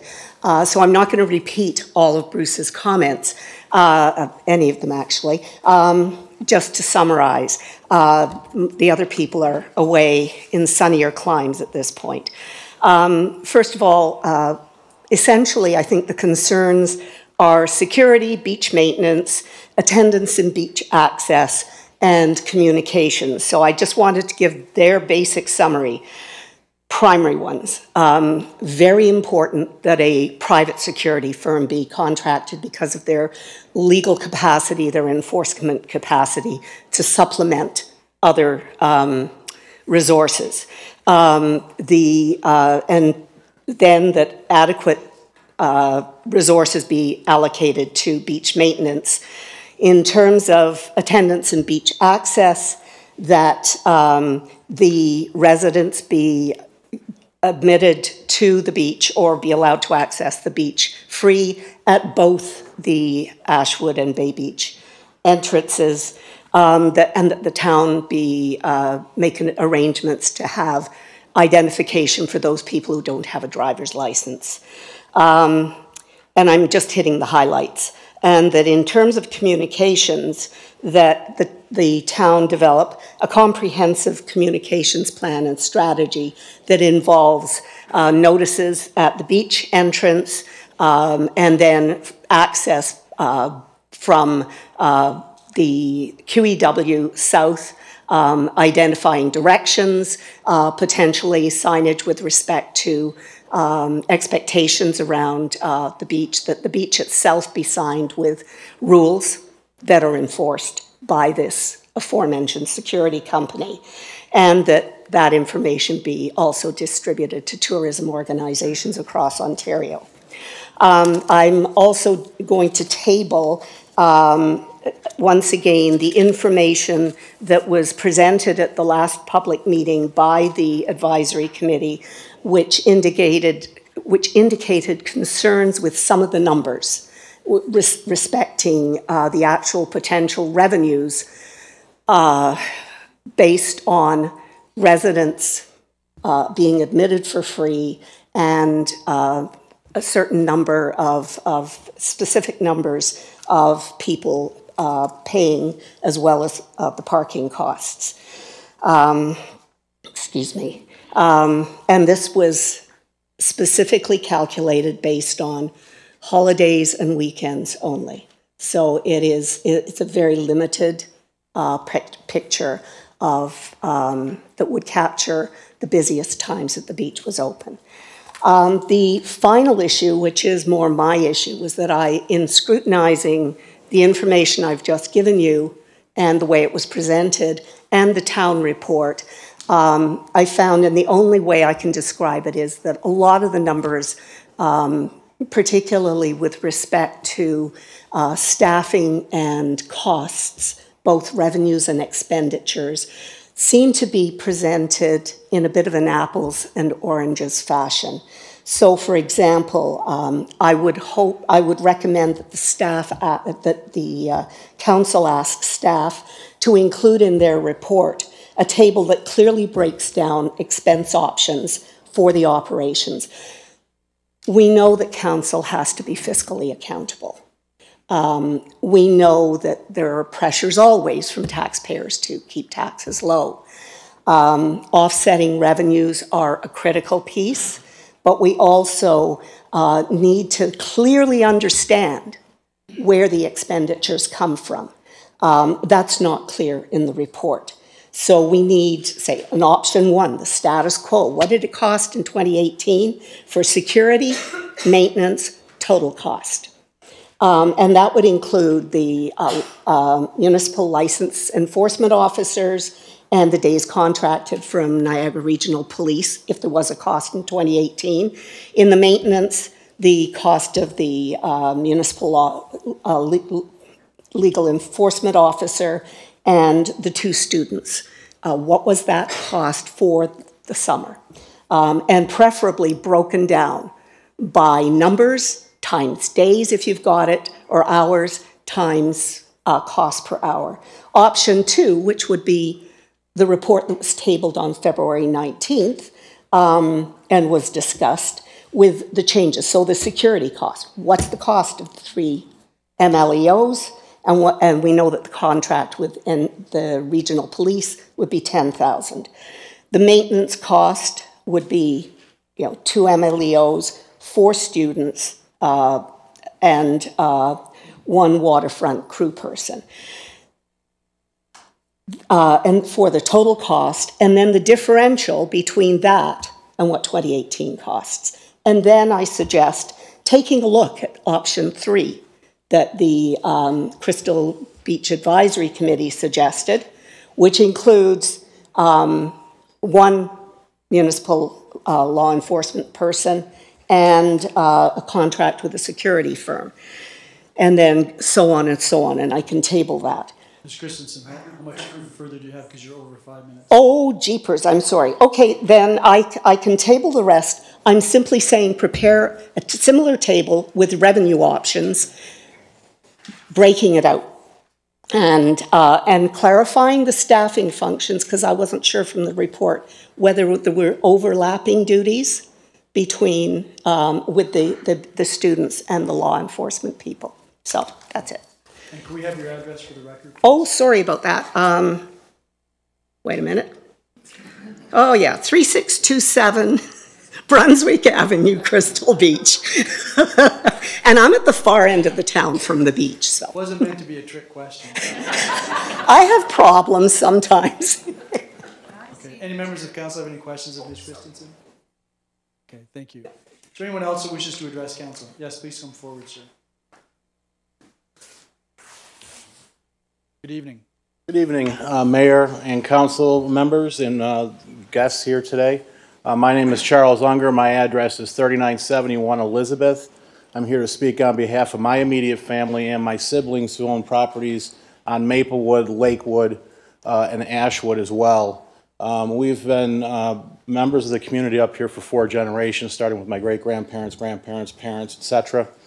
and consensus amongst the family members that have ownership property up here, and they are summer residents, non-rental properties, but with a large family, we spent, since I was a wee tot on the beach and grew up on this beach. So just to express their sentiments about, whether there be a fee for the beach. We understand there is cost of maintenance, and whether it's parking or some type of admission fee. I don't think we have the parking infrastructure to support that at this moment, but as that grows, that could be an option.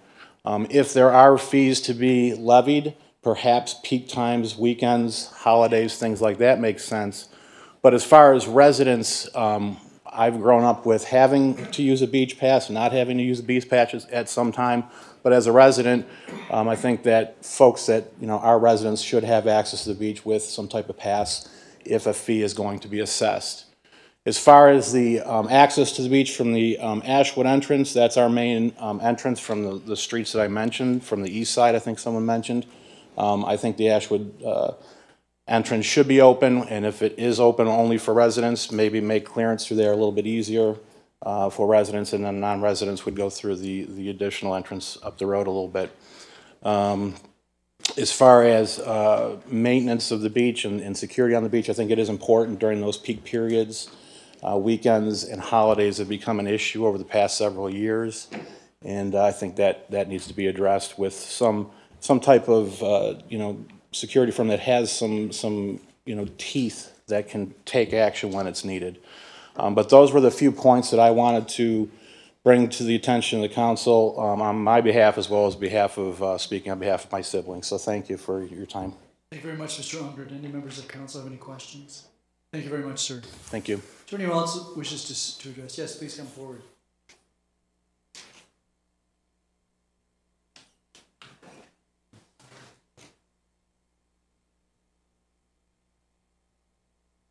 Good evening, Ms. Bleeks. Good evening. Arma Bleeks, 411 Cherrywood Avenue, Crystal Beach. Good evening, everyone here. Longtime Crystal Beach residents and new residents often express their deep affection for Crystal Beach and the beach. In 2003, I fortunately was able to purchase my cottage and moved in year-round in 2008. I feel more at home now than I ever have in my lifetime.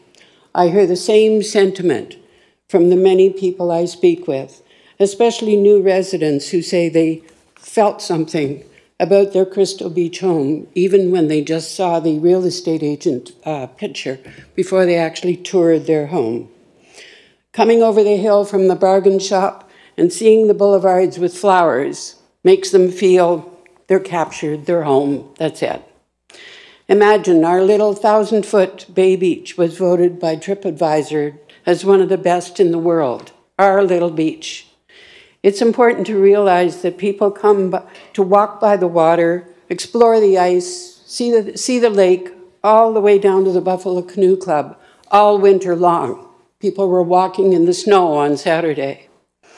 So I want to impress upon council the deep affection, the sense of safety, security, and satisfaction long-term residents and new residents have expressed with living in Crystal Beach. This includes their deep sense of protection of Bay Beach. This is our child. We want to share it with others to allow everyone the sense of joy and fun to be had on the beach. But we want to protect it as well, for everyone to enjoy, including future generations.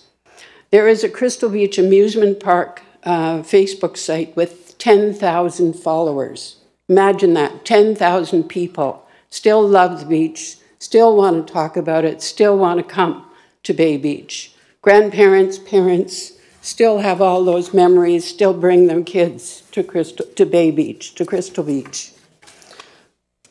Excuse me. Whatever planning took place last year that led to the chaos on the beach was a disgrace. It was an insult to the beach, and it was an insult to every resident of Fort Erie. I went to the beach pretty much every day last year. On weekends, I would go late in the day when I could navigate through the tents and throngs of people. I have difficulty walking in the soft sand, so having to go Almost around in circles to get to the beach was torturous. Many residents have said they didn't bother going to the beach on weekends, as we have the luxury of being able to go there during the week. But it was disappointing when working guests came on the weekends and they just were put off by the chaos. One ends up chatting with people on the beach, and those people express their disbelief that the town of Fort Erie would allow such disgusting behaviors to occur on such a beautiful beach. These were discussions with residents and non-residents. People would overhear the discussions and join in to express their opinion. We were so close together, there was little privacy in conversations. I am respectfully requesting council pay attention to the concerns expressed by the residents of how Bay Beach should be operated this year. Our suggestions come from a deep sense of affection and protectiveness of Bay Beach. Residents would like to partner with Town of Fort Erie staff in making positive suggestions on how to manage Bay Beach for 2019 and subsequent years. I'm hoping council will agree with that request. Thank you very Thank much. you. I'm sure we're listening very intently. Thank you. Any members of council have any questions of Ms. Bleaks? Thank you very much. Thank you. Is there anyone else that wishes to? Come on, folks, you know we don't do that here. Mr. Poole, do you live in Crystal Beach? Yes, I am. Someplace on Livestock Road, I recall. My favorite place to live. My name is Jim Poole. Well, I'd say good evening, council, mayor, fellow residents. I just got a couple comments. I've been... Is it 3311? But 3811 Rebstock Road. 3811. 3811. 3811, sorry. Not Ridgeway. Yeah, I know. No, I know they got a letter from the other contractor who sent it to Ridgeway. I didn't get it. My suggestion is I've been going by the beach last couple of years. I personally feel there should be only admission on the weekends, Friday, Saturday, Sunday, and that's the only time you would have security, save money. Monday through Thursday, no admission. You save money that way. Because I really think, like everybody's saying, the people that go to the beach are the people that are during the week, are local people. So realistically, what we're talking about is when everybody's coming by bus loads and stuff like that on the weekend, they should be charged to go to the beach. I agree 100% with that. And I think residents shouldn't be charged, but another thing, I think seniors shouldn't be charged because most seniors are probably locally anyways. And another thing I was suggesting is that if you do have a security company, what do you do when it's bad weather? You know it's bad weather. Do you call them up and tell them to stay home? I don't know if you do it or not, but it's another way of saving money. It's a contract. So can't do it, eh? Yeah, you wouldn't be able to. Okay, that's the question. And what is the contract line for the beach? I would think 15th of June, Labor Day, it's over. That's my feeling. I've been going enough years around there. After Labor Day, it's a ghost town. So that's the only suggestions I have with the beach. I think there should be Friday to Sunday mission on the week, during the week, better be free. I think it's going to eliminate a lot of problems right there if we do that. Okay, thank you very much, Mr. Poole. Do any members of council have any questions? Thank you, sir. All right, thank you very much. Is there anyone else? Yes, please.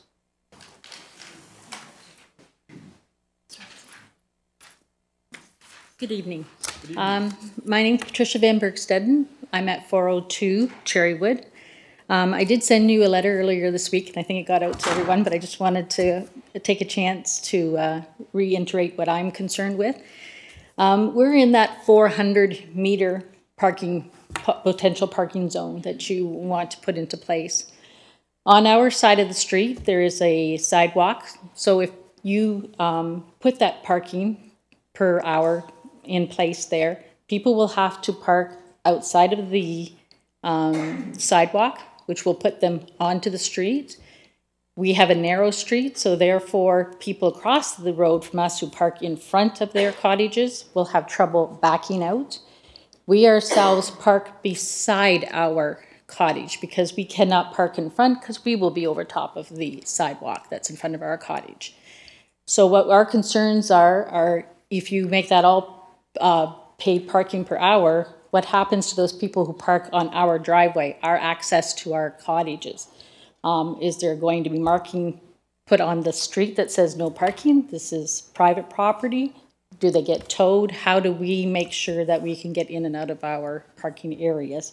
Our other concern was if they do block up that street, last year we had a problem with gas.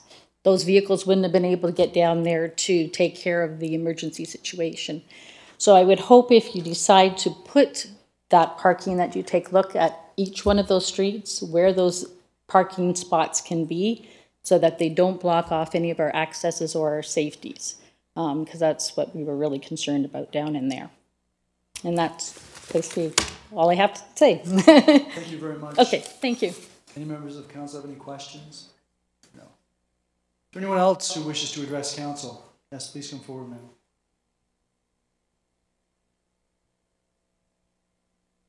Good evening.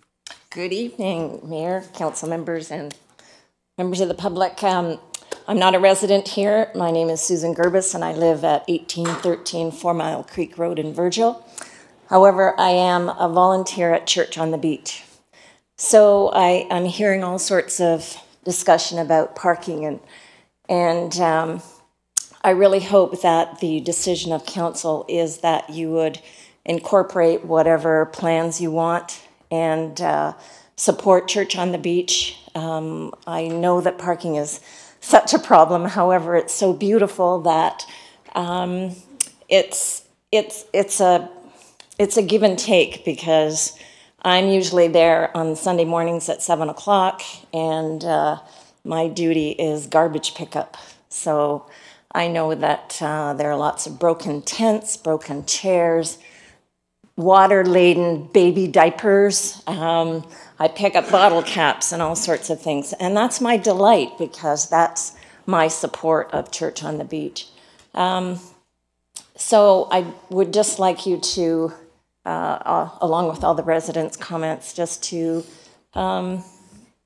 think about keeping Church on the Beach in whatever way you can to incorporate both. Thank you. Thank you very much. Oh. I don't think there are any questions. No. All right. Is there anyone else who wishes to address the council?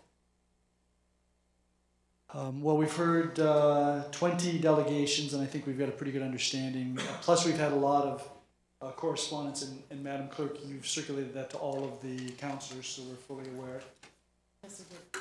Okay, thank you very much. So I'm going to declare this public meeting closed. We're going to take a 5-minute recess, and we're going to come back and get into the other business of the evening, and that'll give you an opportunity to leave if you. I'm going to call this meeting back to order. We are at the I've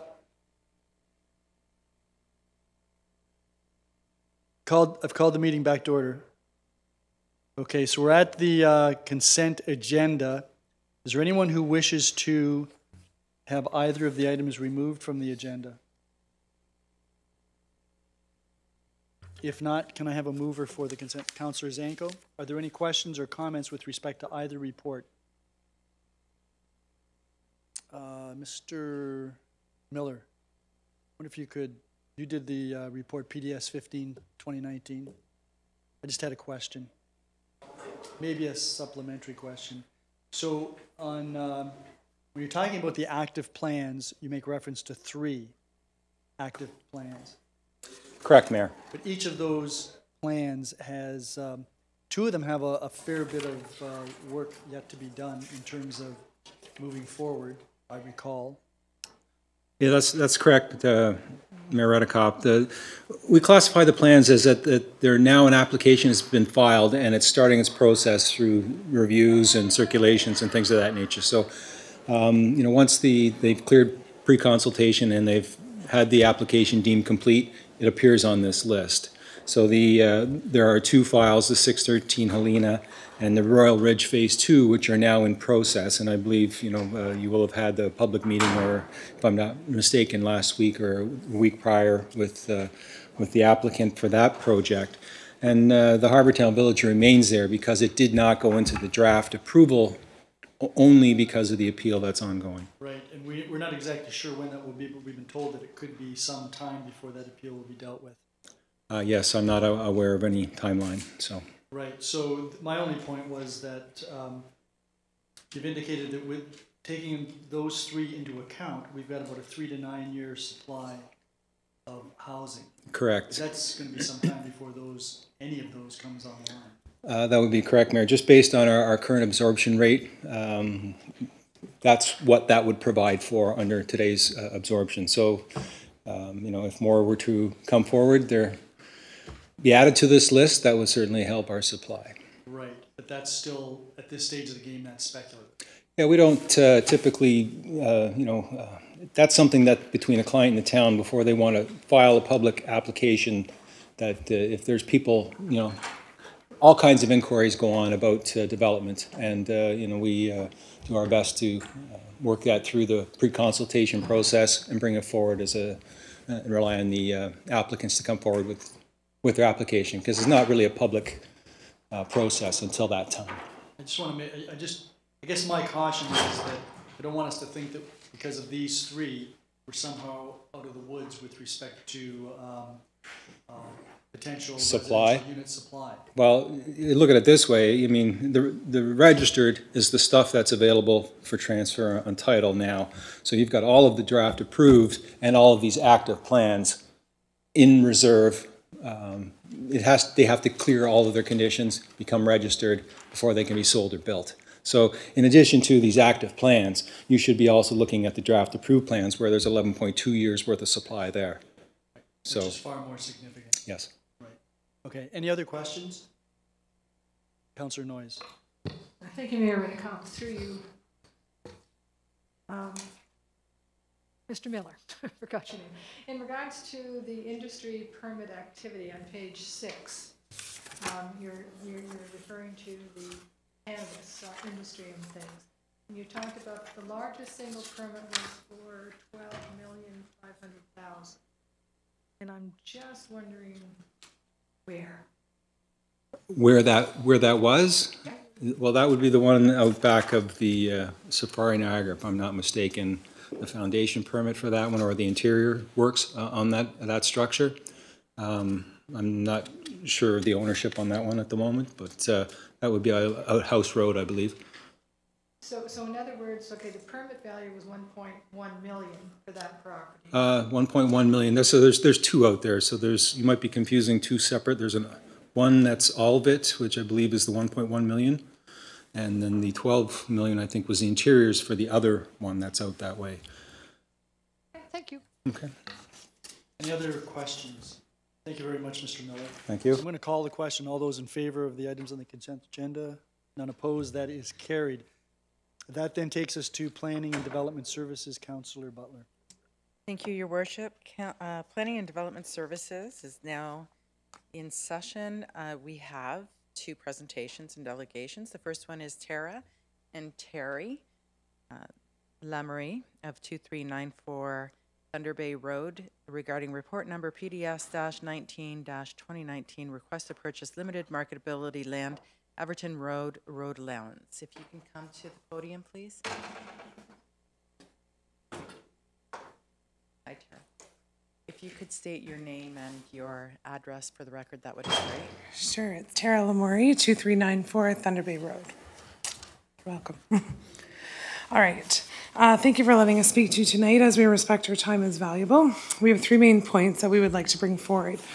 One, to let you know how the process was started for us. Two, to let you know that we agreed to the 2/3 and 1/3 split and to ask questions based on this. And also to inform you of our experiences with the process to help ensure that our experiences with this process don't happen to anyone else, so that town is following the protocol that's set out. So the process was started by Amy King. The application was submitted by her to purchase 50% or even 100% of the road allowance. It appears the process was started due to a concern with a drain pipe that is buried under their road allowance, to which cars parked on would not impact whatsoever, and that was the reason why it was submitted. We agreed to the 2/3, 1/3 sale as recommended by council, and we have some questions. So is it true that it takes the 12 months to complete the deal? So if it is decided the 2/3, 1/3, is that true that it's 12 months to complete it? Because that's what we were informed by planning. I'm going to direct that to Kira. Okay. Through you to the counselor, it takes you have 1 year to complete that transaction. It doesn't take a year. No, we have the year to, okay, sorry, yes, thank you. I've not done this before, so, okay. What costs or penalties may arise if the deal falls through, barring any unforeseen circumstances? Ms. Dolch, can you answer that as well, please? Through you, Councillor Butler. Sorry. In terms of if the deal falls through, we've given 2 options in the report. One, obviously, if it doesn't work out to 2/3, 1/3, and both parties don't agree and the agreements don't go forward, that we recommend that the road allowance not be sold. Obviously, the costs of the reference plans and things like that are usually taken from the actual sale, taken off the sale price usually. But in this case, obviously, those costs are borne by you. Okay. Yeah, okay. If the sale does, thank you. If the sale does not proceed and the encroachment has to be removed at some point, who is responsible to provide access to the house from Thunder Bay Road? Ms. Dolch? Through you to the delegate. In terms of, right now, you're on a municipal road allowance. If any encroachment onto a piece of property in terms of a driveway or anything like that can be dealt with through encroachment bylaw, but we do have to notify you of our intent. So we would do that. Obviously, it would be your responsibility to provide appropriate access from the road allowance to your property and not on the road allowance itself. Doesn't ask a question No. Okay, I might have to go back to that maybe one. If I could real quick, the question is really if the town wants the encroachments removed from the road allowance. Oh, sorry, we put. Sorry about that. You're not a delegate, so I apologize. That's okay. Sure. We asked, and she said that if we brought him, he could speak on our behalf. I asked Diana. Is that okay? Okay. Is that okay? I did call and ask. No, that's okay. Okay. I'm just getting the nod from the clerk, so. Oh, okay, no thank problem. You. You're welcome. So the road allowance, the encroachment is asked to be removed of the road allowance. 2394 Thunder Bay Road does not have any access from the road actually to the property. So whose responsibility would it be to provide access to that property? Is it still the owner themselves to provide access? I believe it is the owner, but I'll ask Ms. Dolch to confirm that. Through you to Councillor Butler to the delegate. That is correct. It is the owner's responsibility to provide access to your property. To your own property? Yes. But we have, I have Just it. like any other driveway from a road allowance or road, you would provide a driveway from the road allowance into your property. Not from the road allowance, from the actual road, from Thunder Bay Road? Again, right now it could be provided from the road allowance. Everington Road is a road allowance. Okay. It's dedicated as a road allowance. So it can be provided from there. Right now, you're using it as part of your driveway. That's the difference. But you could provide access from there to your home. Barring any sale of this property? Because one of your things was that you could sell the property later on and ask that everything will be removed. So that's why the question, okay, the property is sold to somebody else or in any other shape or form, then there's no access to this property. Ms. Dolch, you can answer that. Through you to the delegate. And that's why we recommended that should this not be agreeable to both parties, we recommended to council that it not be sold at this point in time because it is a road allowance.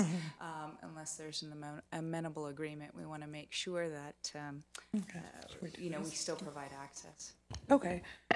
Thank you. So could you provide a step-by-step outline of the processes needed to complete the sale? So the survey, exactly of what is out of the entire road allowance?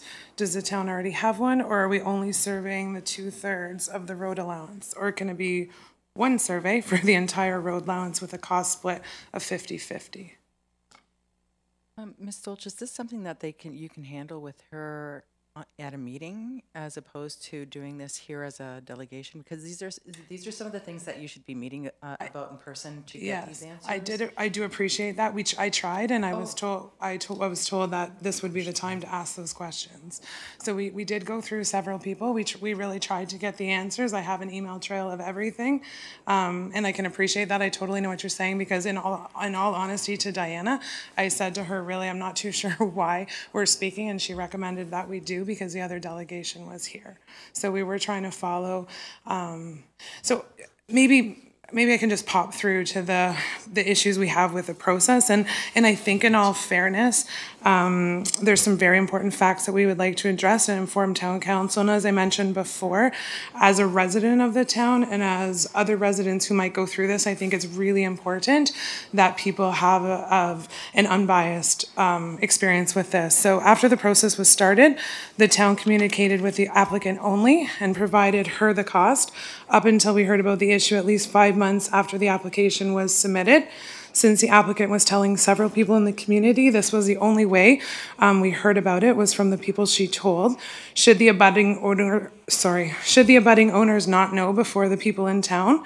Therefore, about 5 months later, we inquired at the town if an application had in fact been submitted. This was confirmed by the planning department that Amy King had submitted an application and that she indeed did know the price before we even knew an application was out there. So I can imagine you would think that's a bit of a surprise to hear the amount in town when we don't even know an application is submitted. The process was already quite a bit advanced, as we heard, and confirmed by the town planning department as well, that a value for the land was given to the applicant prior to us being even made aware of the application. Obviously, this is not how we should have found out. And like I said before, going forward, this is an issue for other people in the town dealing with this. As per section 6.2.4 of the sale of land policy, this states that all property owners should be notified. So basically, we were wondering at what point should we have been notified, and why were the details like land value already discussed with the applicant before notifying us as the other property owners.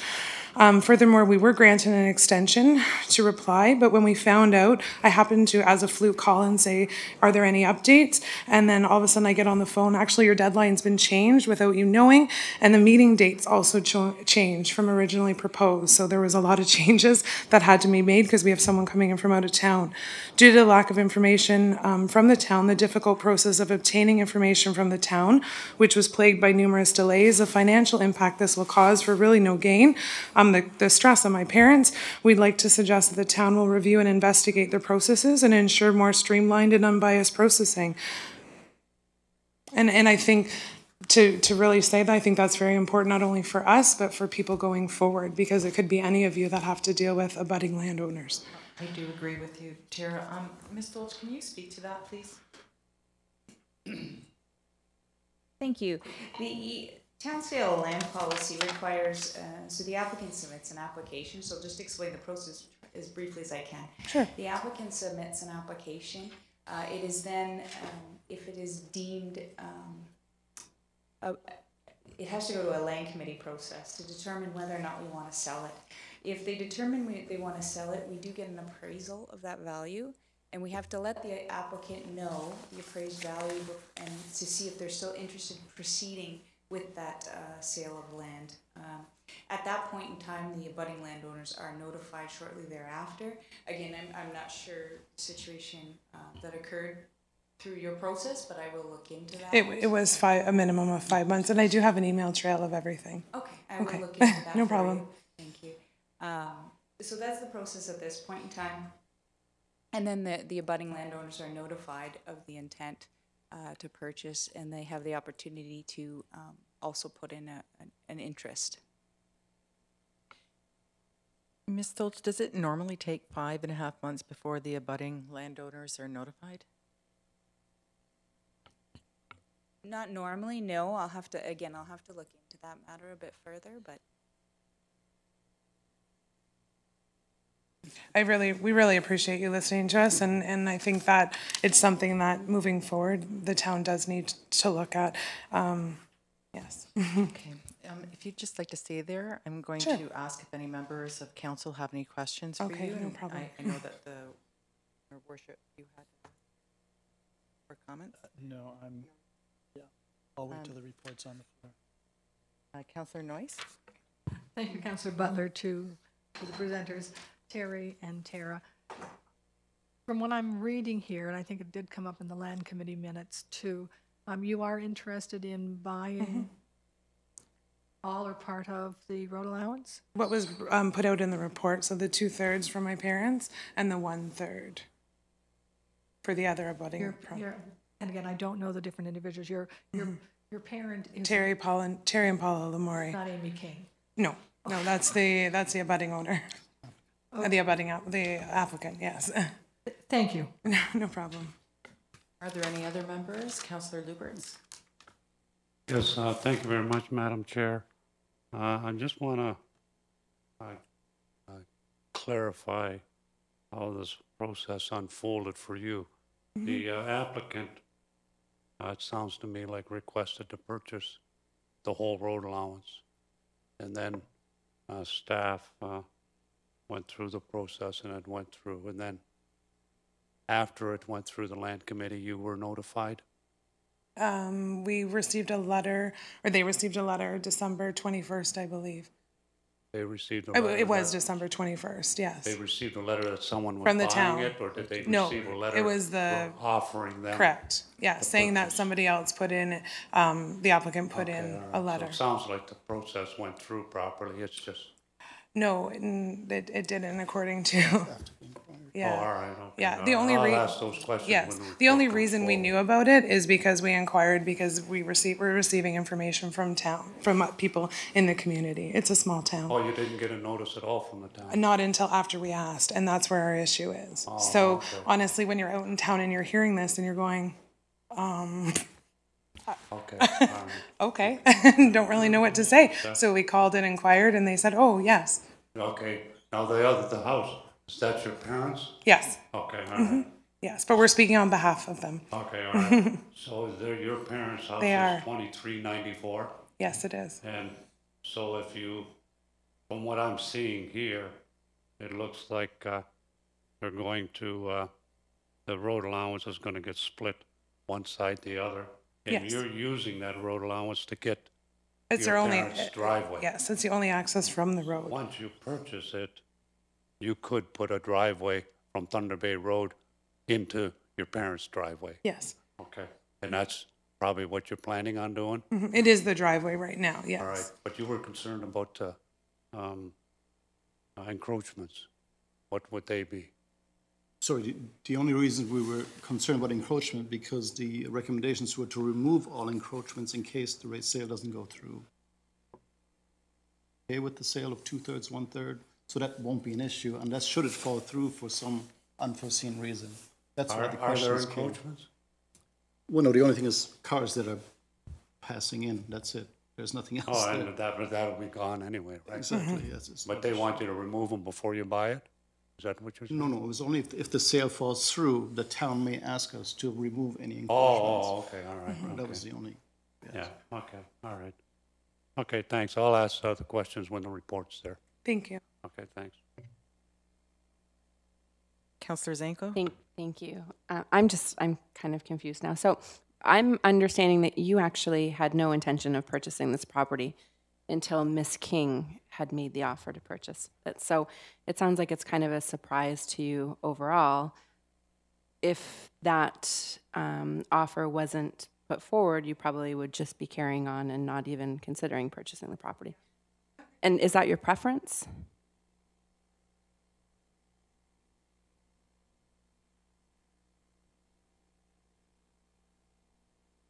You gotta come forward. I'm just. The question is what could happen in the future if you don't go ahead and purchase the 2/3 now? What stops this from happening again down the road? And so the thought is just, okay, let's go ahead and do the 2/3, 1/3. It gets rid of the issue altogether. So this will not come up again and cause some more stress and thinking it's going to be gone or not gone, or who's going to have it or not have it, who's going to be offered to. I mean, primarily be offered to the two abutting owners, obviously. Is that the same case if it happens again? I don't know. Or could the town say, we've already done this, let's sell it to somebody else? I don't know who would buy this piece, but the possibility may be there. Sure, and I can ask those questions when the report's on the floor. I just wanted to get an idea if I was I understanding appreciate this it, correctly. yes, yeah. Well, yeah, we'll take the 2/3, but it was a great surprise because 45 years we had this arrangement, so to say it was a shock is an understatement, okay? Thank you. Thank you very much. We appreciate it, we really do. Sure.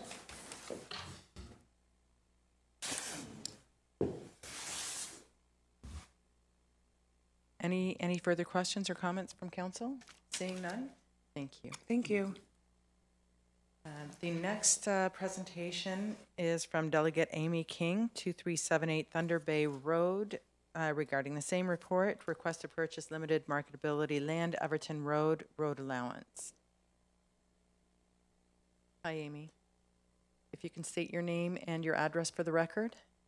My name is Amy King, 2378 Thunder Bay Road. I've been there for 55 years.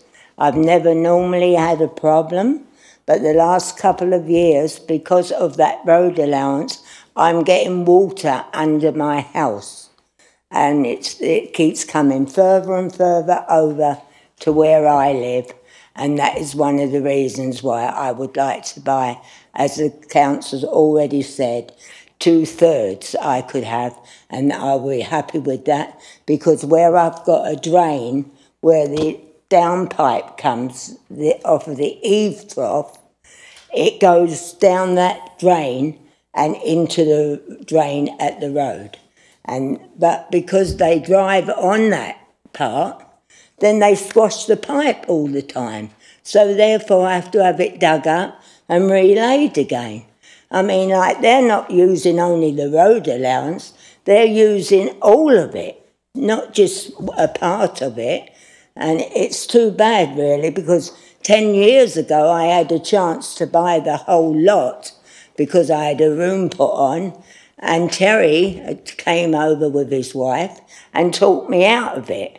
And I said, well, okay, and that was because of this road allowance part, where the ditches, and it now, there was only 2 cars. Now there's 3 cars, and as Tara's boyfriend, who was standing here, he's there of a weekend, and he's squashed the pipe 3 times because he drives on that pipe. And that is why I need that road, so I can, you just use it so you don't squash. I mean, like, Terry, sometimes he don't have his eave trough on, and he takes them off, so everywhere is covered in bloody water, drives you crazy, right? And that's my opinion why. I know I tried for all of it, then I went for half, and I'm happy with the council's decision to let me have 2/3, because that will take in that pipe. Is it 2/3 or 1/3? 1/3, sorry. Okay. Sorry. Thanks. Yeah. Okay. Are you finished speaking now? Oh, that's why I should have bought it 10 years ago from the council. It was only 4,000 then. Oh. And Terry, I let Terry talk me out of it. Things always increase. Drive me nuts. I'm going to ask members of council if they have any questions or comments for you. So we'll start with Councillor Noyes. Thank you, Councillor Butler. To Ms. King. Ms. King, just to clarify there, then, that if you get to purchase the 1/3 of the road allowance, and the Lemours get to purchase 2/3, that will solve your problem? Yes, yeah, as long as I get that bit of ditch, which I will, and according to your drawings, what I got, your papers, it shows that that's pretty good for me. Yeah. Okay, thank you. I mean, it'd be that Terry, in the end, maybe have to go over a bit more, but instead of using all the road allowance. I mean, like, he's got another, I don't know, I didn't even measure it, but where the road allowance, well, he's got all this. Well, he could have some of that road allowance if he wants it, because there's a lot there not being used. Looks nice with the grass. Thank you, Councillor. Councillor Luberts? Yes, thank you very much, Madam Chair. Amy, thank you very much. It's nice to see you again. Oh, thank you. Okay.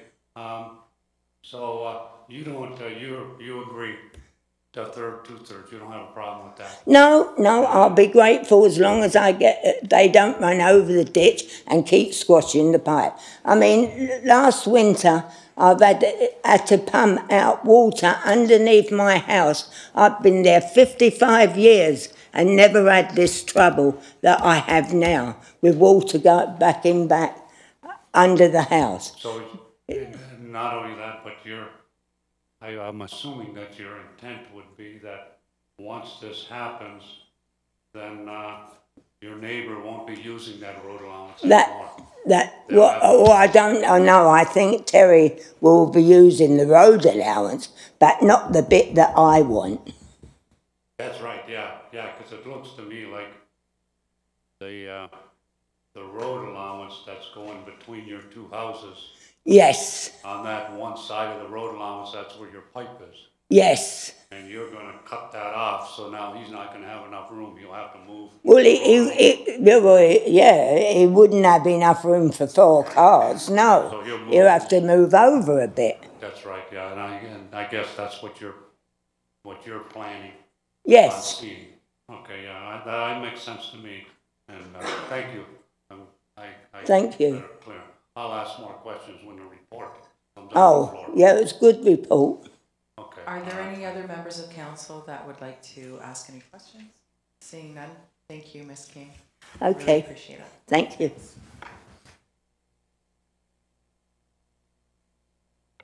Okay, that moves us to reports PDS-16-2019. Can I have a mover for that? Your worship, thank you. That report is now on the floor. Does any member of council have any comments or questions? Seeing none, I'll call the question. All those in favor? That motion is carried. That moves us to PDS-17-2019, proposed combined official plan and zoning bylaw amendment. Can I have a mover for that report? Councillor McDermott. Thank you. Any questions or comments, your worship? Just a little concerned about the aquifer protection, and at the end of the report on page 38, there was a message from Mr. Rowell, and is the response that the hydrological study will have to be undertaken, and that will determine whether or not this proposed parcel fabric will proceed or not without further modifications.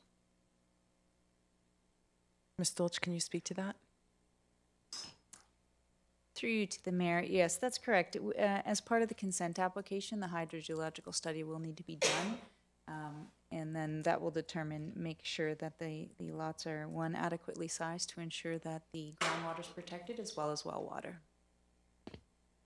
So if I might, Madam Chair, just to pursue that, there's an indication of a number of additional lots that may end up being created here. As each one is proposed to be created, there will likely need to be a hydrological study in order to ensure that this aquifer is protected. Ms. Dolch? Through you to the mayor, as part of the consent application, they will come in all at the same time. One will be the retained lot, so they will look at all the lots in that area, as well as look at the drawn water in the area itself through the hydrogeological study. I understand that, but going forward, because this message from Mr. Rowell indicates that there are a number of other potential lots that could be created, because there are some large parcels there, and it looks like they're all being carved up into about 150-foot frontages. So we'd be looking at similar type concerns going forward if there are further lots created or proposals for further lots to be created. Yes, that is correct. Okay, thank you. Any other comments or questions from council? Seeing none, I'll call the question. All those in favor?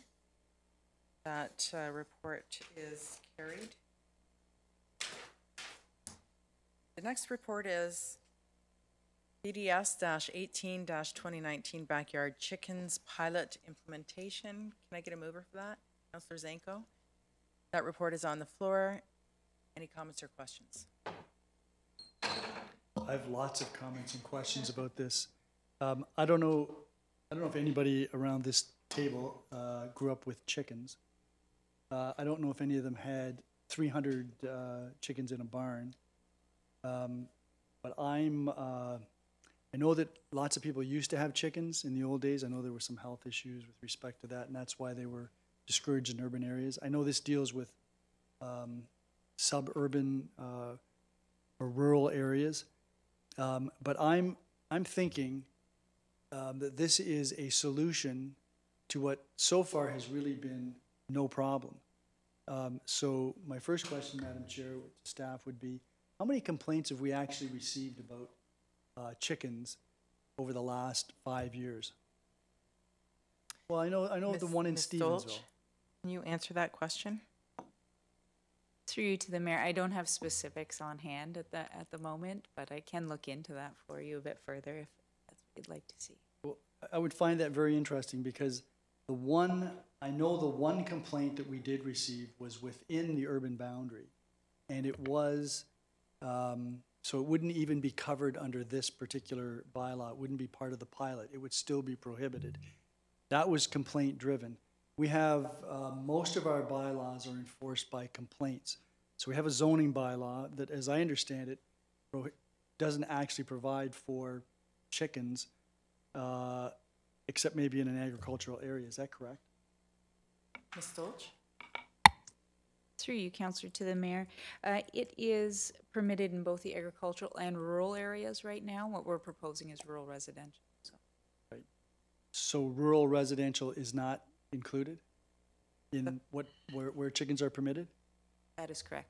Do we know how many people have asked who are in the rural residential area to be permitted to have chickens so far? Ms. Dolch, do you have the answer to that? Through you to the mayor. I don't have the specifics. I know there have been quite a few that have asked for permissions. I do know some have gone ahead and done those. Again, but we haven't received complaints regarding those that I'm aware of in the rural residential. So when I was canvassing, as I know most of you were during the election campaign, I came across at least 1 or 2 properties where there were chickens, and they weren't chickens that were in coops. They were free-range chickens, and they wouldn't comply with the bylaw, except one of them was within the urban boundary. So they definitely wouldn't comply with this. And I'm thinking that we're going to be setting up a small amount of work, maybe a large amount of work for people, and requiring individuals to come in and register, and some of them may and some of them may not, and it'll still be a complaint-driven bylaw enforcement mechanism. And I've concluded, after thinking about this, that I'm not going to support this because I don't think we have a system that needs to have this right now. I think if there are individuals that have chickens and their neighbors aren't complaining, I don't care. I'm indifferent. If we have neighbors that have chickens, or if we have people that have chickens and their neighbors are complaining, I guess that's a problem that would need to be dealt with. And I have not had any calls by anybody in all the years that I've been on this council, bar the one with the lady in Stevensville who was within the urban boundary. I haven't had any calls about complaints about chickens. I have far more complaints about dogs barking, people that don't maintain their properties, people that let their grass grow, but I've not really had any complaints about chickens. So I don't know that I want to get into a situation where we might end up having to actually hire another bylaw enforcement person to help enforce this. So I'm not going to, I've concluded I'm not going to support this. That's just my thinking. I may be absolutely wrong. It has happened in the past. My wife reminds me of that regularly. But I'm thinking, unless staff has a good reason why I should support this, I think I'm not going to support it. Thank you, Your Worship. Any other members of council? Councillor Noyes. Thank you, Mr. Butler. I guess my question through you to Ms. Dolch is that we're referring to complaints, but what about inquiries? Because like, let's say someone is interested in having chickens and they call the town and they say, okay, I live in a rural residential area, can I have chickens? What would your answer be today if this bylaw is not in? Ms. Stolch? Through you to the counselor, today our answer would be no, it's not a permitted use. You're not allowed to keep chickens in a rural residential area, in any residential zone. In terms of how often we get requests, we do get a few requests for sure, asking for chickens in the rural residential area, specifically some out just north of Ridgeway. We get some questions there, as well as over near Royal York Road and Rose Hill area. One further question through you to Ms. Dolch. Ms. Dolch, how many hours, how much time was spent in getting this report together? Just an estimate. Through you to the counselor. This report did take a bit of research because we did look at a number of areas and municipalities and compare what was happening. I would guess probably in and around 25 hours spent looking into research and then preparing the report and options and the brochures. Okay, thank you. And being a farmer's daughter, I am going to be supporting this. Even though there hasn't been a lot of complaints, there has been inquiries, and I think it's better to be prepared as opposed to reactive. I think we're being proactive in this case. I don't see anything that's that's so onerous to an individual that wants to have chickens. At least then you have a map. You know, you can tell them something when they call. And again, with all respect to Mayor Redekop, it's a distinction without a difference. I mean, if there's no complaints, whether we have this bylaw or not, there's still not. It's not going to create the complaints or the need to hire a bylaw officer. But having something in place is being proactive, so I will be supporting this. Thank you, Councillor. Any other councillors? Councillor Luberts? Yes, thank you very much, Madam Chair. Just reading through the report, it says that there's been a growing number of municipalities that are considering livestock. It didn't mention just chickens.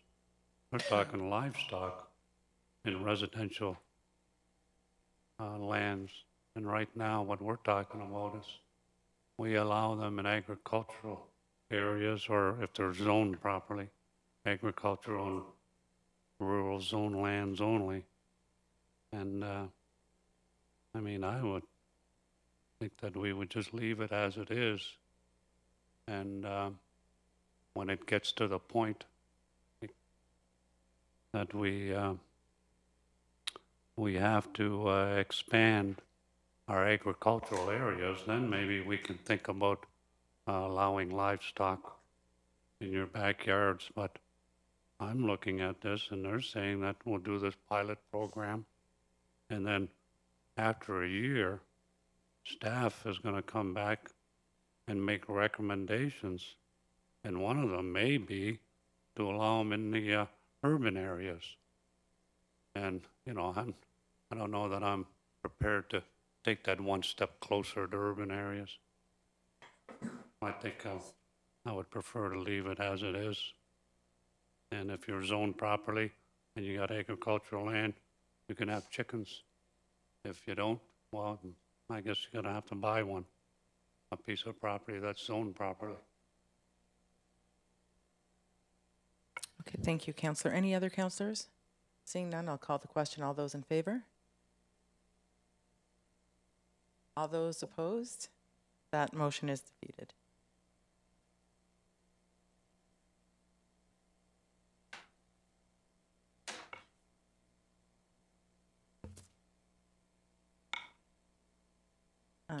That brings us to PDS-19-2019, request to purchase limited marketability land.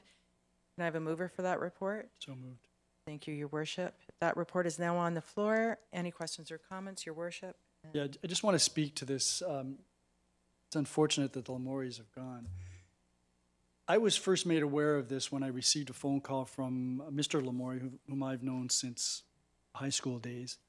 And he expressed concern about having received a letter from the municipality in December about this road allowance. So I made some inquiries and found out that this, in fact, didn't come before the Land Committee.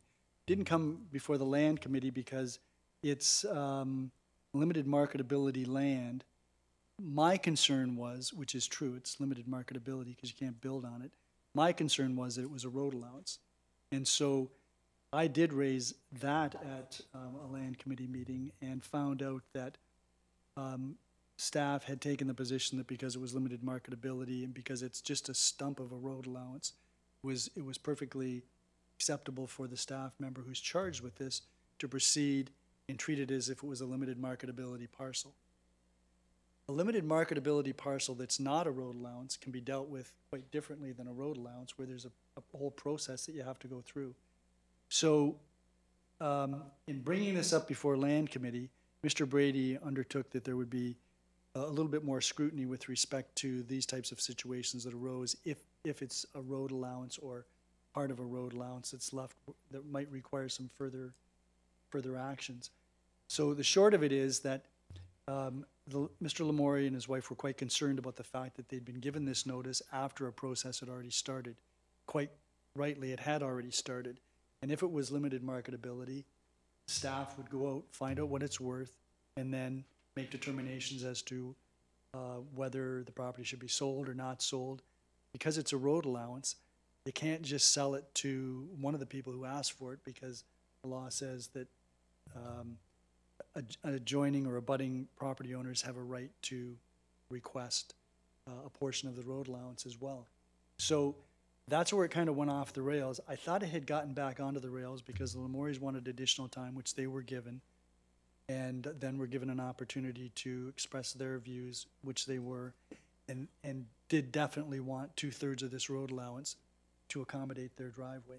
So I had thought that everything had been pretty much taken care of. I completely agree with your position, Madam Chair, that clarifications that they need as the process goes forward needs to be addressed by staff, and I'm quite confident they can do that. The confusion really arose out of the fact that this is A, limited marketability, but B, a road allowance. And that's how it got off onto the different process than ordinarily, which would be if it's a road allowance, somebody asks for an opportunity to buy it, then there's notification, I think, that's sent out to all of the abutting owners. So I hope that this matter will be resolved satisfactorily to both property owners. I think it's a good solution. I think it will address the concerns of each of them. And I think that, or I know that the process now for this type of situation arising again will be dealt with differently. That's what I know. Thank you, Your Worship. Any other comments or questions? I think Councillor Noyes had her hand up before. Councillor, you didn't want? Councillor Lubritz. Yes, thank you very much, Madam Chair. I just want to echo what some of the things that Mayor Redekop commented on, and that was always my interpretation of a road allowance. And we had Ms. Chip came forward earlier today and made a comment that the ruling from land titles said once a road allowance, always a road allowance. So any time we get a road allowance in the town of Fort Erie, we treat it as a road allowance, not a limited marketability piece of property. It's a road allowance, and from what I understand, and if I remember correctly, when the town decides that a road allowance can be closed and sold, that it's offered to both abutting property owners, or all abutting property owners, equally. And for them not to go to the abutting property owners immediately is, I think, maybe an oversight, but a mistake. And I think we need to keep that in mind when any other road allowances come forward. The abutting property owners, everybody involved, has the opportunity to purchase it. Now, it sounds to me like these residents have come to an agreement, 2/3 and 1/3, and I think that's the way it was supposed to be. Could have been that way in the beginning. But if that's what everybody agrees to, I'm going to support the report. But I think that in the future, a road allowance is a road allowance, It's not a limited marketability piece of land. Even though you might think that the way it is, or we might even rule that, but because it's a road allowance as well, it gets treated as a road allowance. Thank you.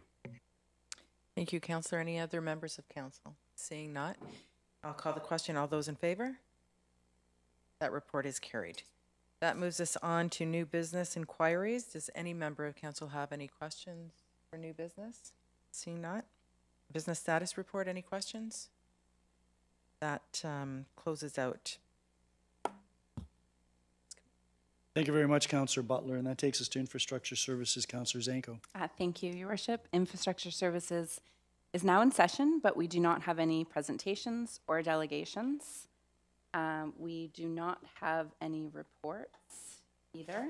So if there are any questions with the business status report. Your Worship? So I note that in mid-April, we're going to be getting reports with respect to the road resurfacing programs. So the tenders are already out? Mr. Walsh? Through you, Madam Chair, no, the tenders are going through final review right now. We hope to have them out next week. So then they'll be when we get the report in April, it'll be with respect to contracts. That's correct, yes. Thank you. Are there any other questions regarding the business status report? And I'm going to apologize. I did jump over new business. Does any members of council have any new business or inquiries? Seeing none. That means I will send the chair back to you, Your Worship. Very efficient, Councillor Zanko. That takes us to Corporate and Community Services, Councillor McDermott. Yes, thank you, Worship. We have no presentation and delegations this evening. We have our first report on the floor, CAO 06 LC 03 2019. Land Matters. Could I have a mover? Councillor Zanko. Any comments or questions? Councillor Noyes. Thank you, Councillor McDermott, again, and I'm not going to give too much detail because I'm not sure whether this is considered confidential or not. In regards to the Land Committee minutes, there's a reference in the Land Committee minutes about purchasing property.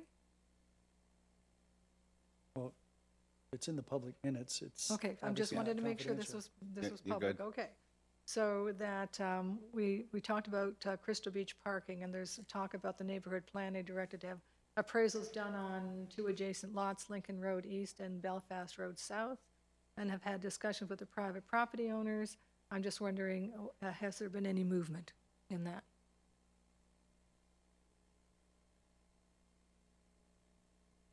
Mr. Cookett. Through you, Chair, to the Councillor. That direction was just given by the Land Committee recently, so I don't believe any action has been taken. Mr. Miller was to proceed with that, and he was to get our legal assistant to move forward with those appraisals, and I don't believe anything has been done to this point. Thank you. Any others? Seeing none, all in favor? Carried. So our second one is COS 02-2019, report on restoration costs per caboose, CNR 79-138. Your Worship? I'd like to move that. Thank you, Your Worship. Comments or questions? Worship. I really like this report. I want to thank Ms. Davies for putting this together. I think it's really helpful to provide some context with respect to the importance of a caboose in terms of the history of the community and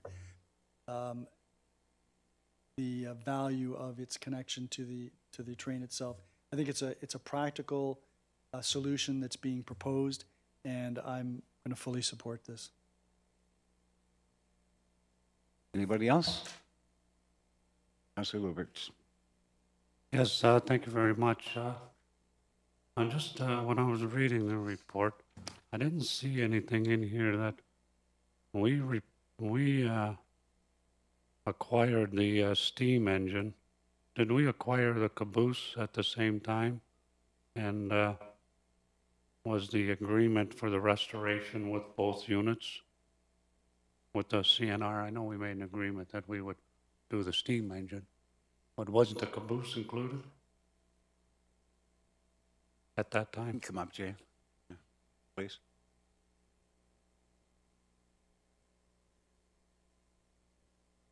Thank you, Councillor McDermott. Through you to Councillor Luberts. No, this caboose didn't come on site the same time as the steam engine, so it's not included with the agreement we had with CN. So this is just our own within the municipal. I'm going to support it anyway, but Yes. I was just curious.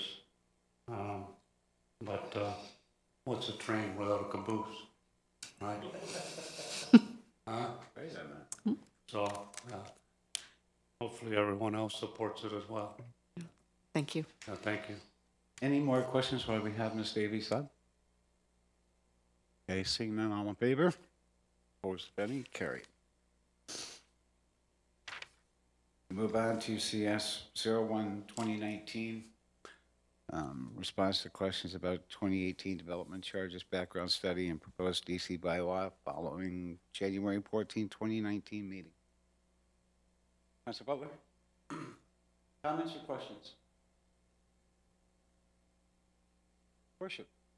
Yeah, I want to commend staff for their efforts in consulting with the building and home builders in particular with respect to this and coming up with the solution for phasing in these charges, because that seemed to be the biggest concern, particularly in this day and age when contracts are entered into and houses aren't built until 6, 7, 8 months later, particularly some of the condo units. That was a big concern that the builders had expressed, and so I want to thank Mr. Jansen in particular for coming up with that solution. And you know that he's found ways to make sure that we don't lose any money, even with the phasing in. And I note that there's also been a reduction in some of the increases in these various areas for charges. Had a couple of questions. One had to do with page 4. There was a reference to, in the first paragraph, about the middle, to ensure that development charge exemption is only applied to units that are intended to remain affordable, blah, blah, blah. Then there's a mechanism for further charging. But how would we practically enforce that? This has to do with affordable housing exemption. Mr. Jansen. Through you, Chair, to the Mayor. So the intent there is to in the future follow up if knowledge comes to council or to staff about the nature of the use, that it would be at that point become the DCs would become payable. So that really rests on good fortune or somebody making a complaint to inform us. Yes, not sure if planning would have any comments in terms of their experience of how that would come forward, but yeah, it would be through various changes. I would assume that would come through the town's departments. Okay.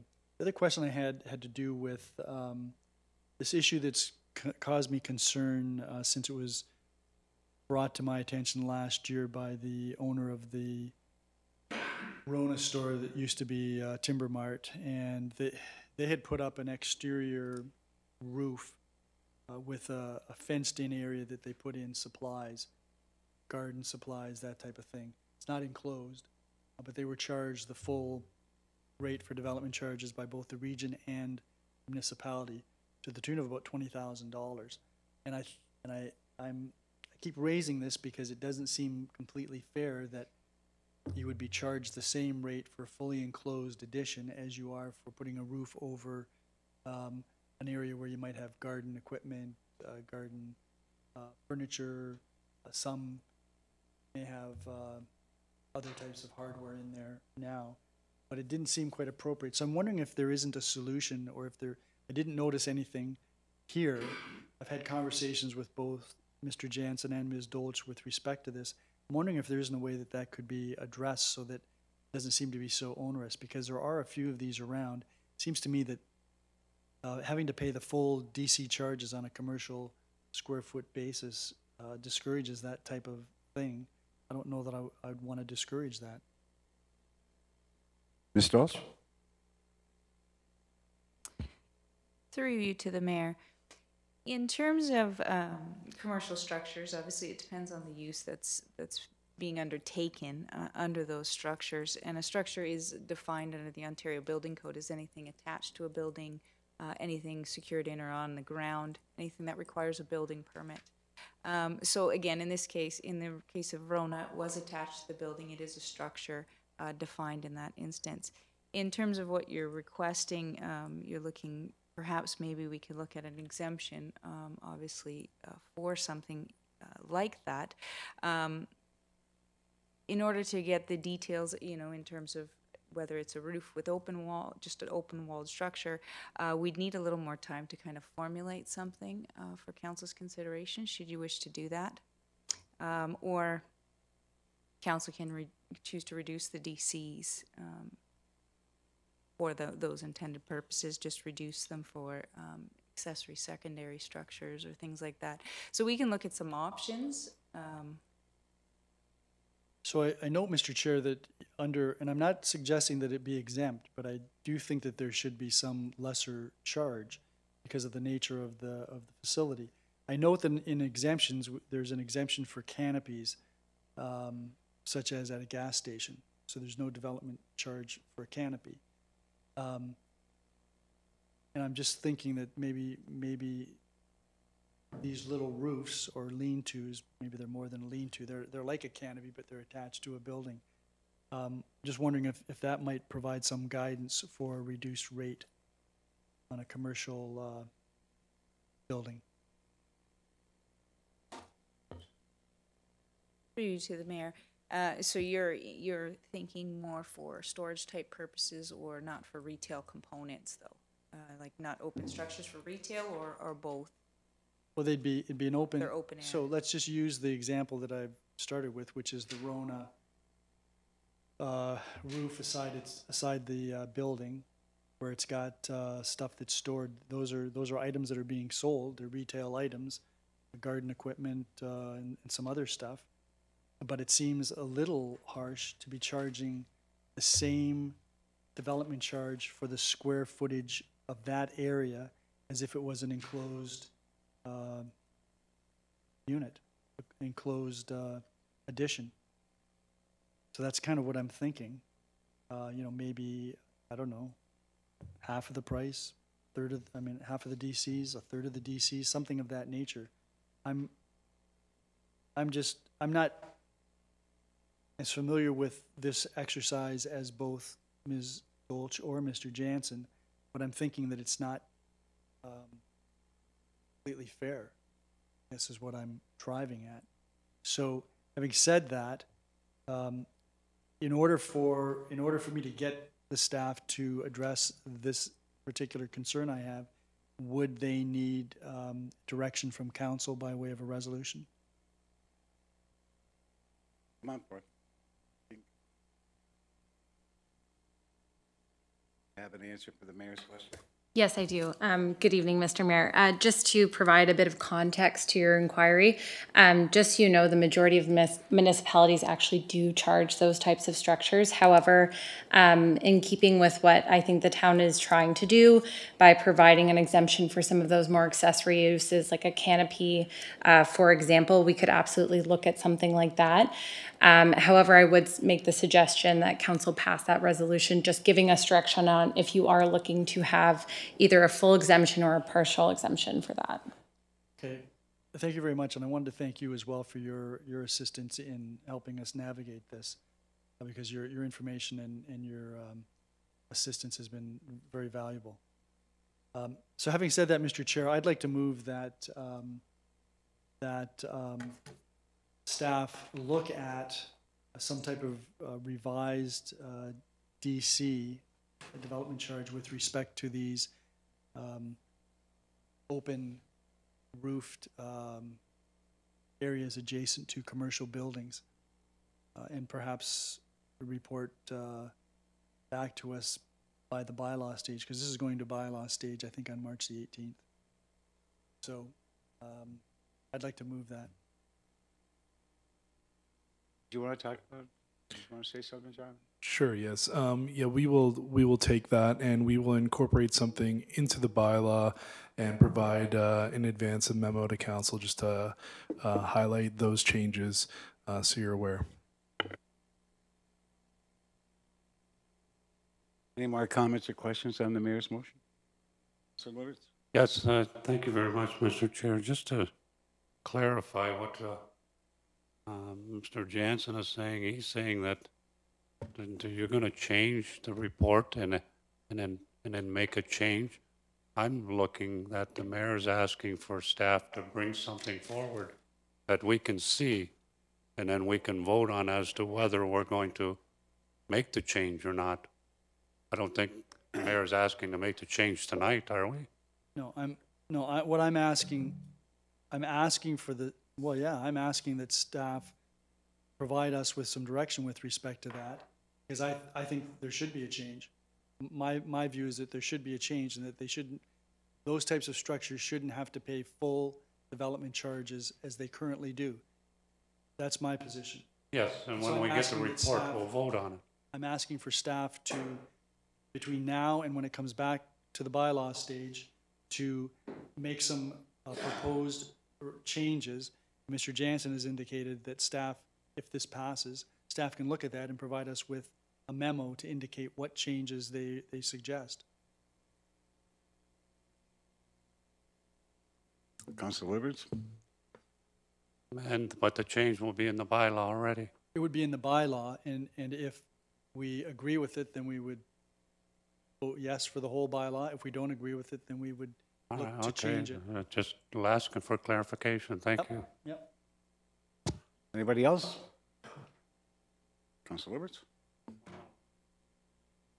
Okay. All in favor? Carried.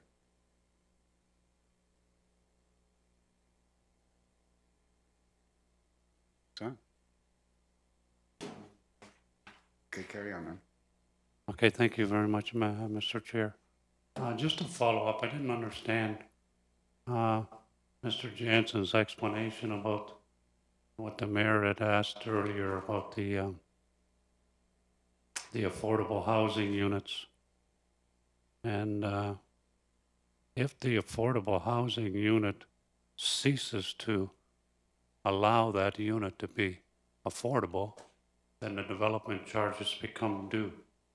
And how do we regulate that? How do we know after the sale of a piece of property and a new owner makes some changes? How do we know that they're not renting it for a reduced rate or they're not selling it for market value?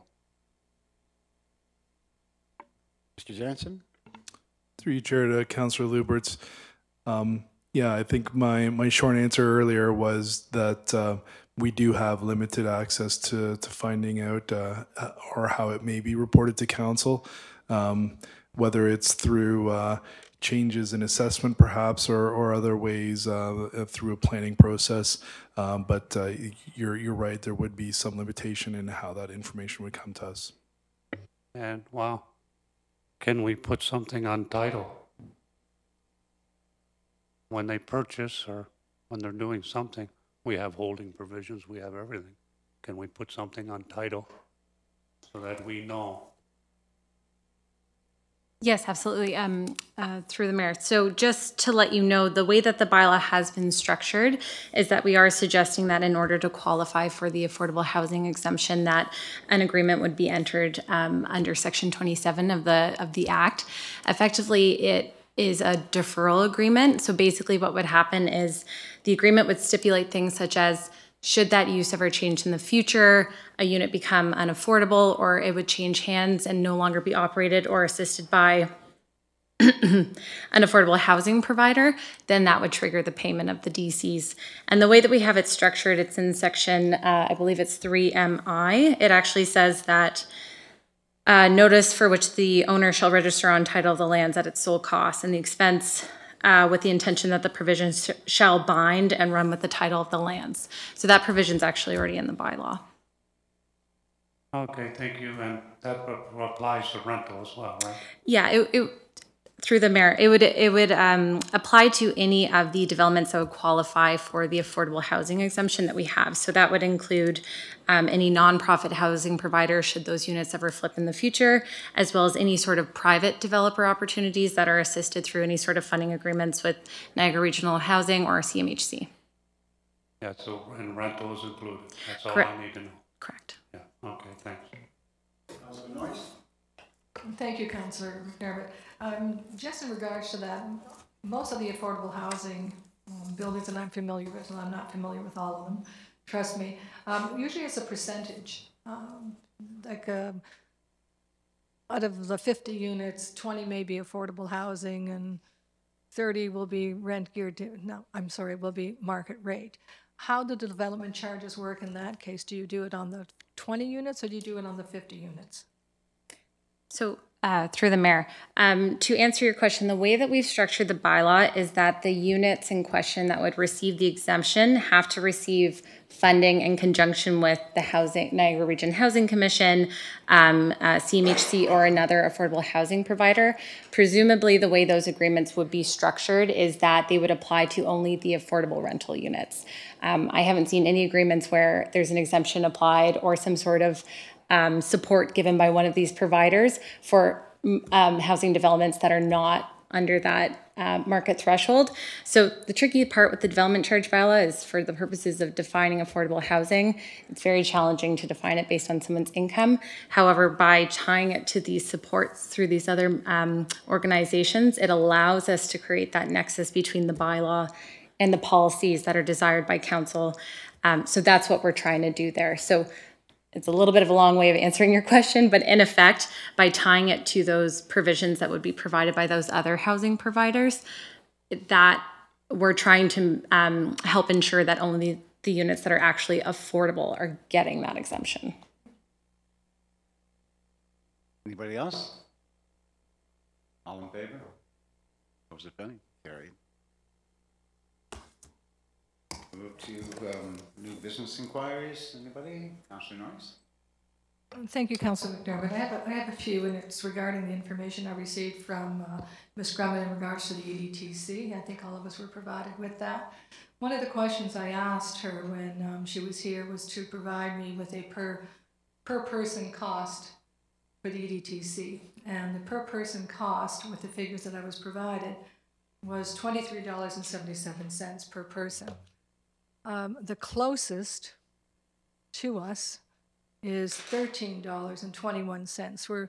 We're more than $10 more than the closest municipality that's costing. The lowest is $7.96. So we're for the per person cost for us providing EDTC through an external service is fairly expensive in comparison. Now, if I should compare it to the external economic development offices within Ontario, we are not the highest. We're the second highest. But the highest has 11 full-time employees and a population of 41,788. So again, the comparison is that we are much higher for the per person, with the exception of Timmins, which again has 11 employees, where we have only 3. So I just want you guys to keep that in mind when we talk about the budget levy tomorrow in regards to the per person levy that we're charging for the EDTC. The other thing that we were provided with was the gaming industry marketing campaign information, the reconciliation of the EDC managed partner funds. Now, again, this is a bit new to me in a way. I'm looking at this when I'm looking at gaming industry marketing campaign. I make the assumption, and probably in this case wrongly, that it's for gaming throughout Fort Erie. I mean, I know we have the racetrack, but we also have bingo and some other, I would think that would probably fall under gaming. The racetrack is the only recipient of all those dollars. I had an opportunity of discussing this with Ms. Grummett today, and I said, well, who's the recipient of all this money, the $136,523? And in actual case, it's the track is the only recipient. So that's something also to keep in mind. The other thing that was interesting in this is that when you look at the money that goes into the EDTC, for this campaign and the money that goes out, there seems to be the same money is going in and out. It's kind of like moving from A to B back to A. So it's not new money, it's the same money moving back and forth. And if you look at the numbers, you can see that. So that in the Fort Erie Economic Development Tourism Corporation gave the Fort Erie Live Consortium Racing $46,142. That consisted of the town's commitment of $25,000, or in this case EDTC's commitment of $25,000, plus some money from the Ontario Tourism Fund. That made up the $46,000. Well, within a week, the Fort Erie Live Consortium gave the EDTC $30,000. Then another organization, the HBPA of Ontario, gave the EDTC $15,000. A week later, the Fort Erie EDTC second installment was for $45,000. So if you add that $30,000 and $50,000, you get the $45,000. So this is curious that how the money's going in and out in regards to this marketing fund is basically going to the track. And I'm wondering, I wasn't aware of this, I'm wondering if the 2 board members that we have in 2018 were aware that the only recipient of the gaming industry marketing campaign was actually the track.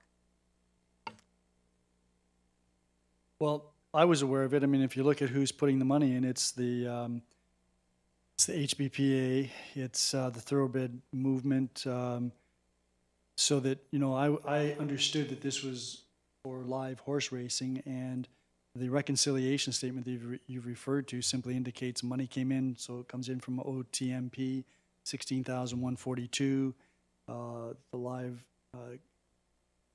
The EDTC sends out money to the Live Racing Consortium. $30,000 is the contribution made by the Live Racing Consortium to the campaign. Same thing with the HBPA. It's their $15,000 contribution. So there's money coming in, there's money going out. It all funneled from the contributors to the EDTC and then to the Live Racing Consortium, who paid for the advertising. That's my understanding of the program, and that's looking at the reconciliation. That's pretty much how it worked. Okay, well, then, and I appreciate that explanation. I'm just, there's also the Ontario Lottery Gaming, there's also the Ontario Tourism. Right. If it's going back, if it's all related to the track, why isn't it very clearly stated that basically the track is the only recipient of this money? And basically, my understanding again is that the Fort Erie Live Racing Consortium, $30,000, that they had to, so to speak, had skin in the game. So they're giving $30,000, but they're getting back $136,000. Well, they're putting $30,000 into a marketing campaign that involves a number of partners, if I might, Mr. Chair. And those number of partners all put money into the pot, but ultimately, this was a campaign to benefit live horse racing. And I think all of the partners that put money in, as far as I understand it, were aware of that.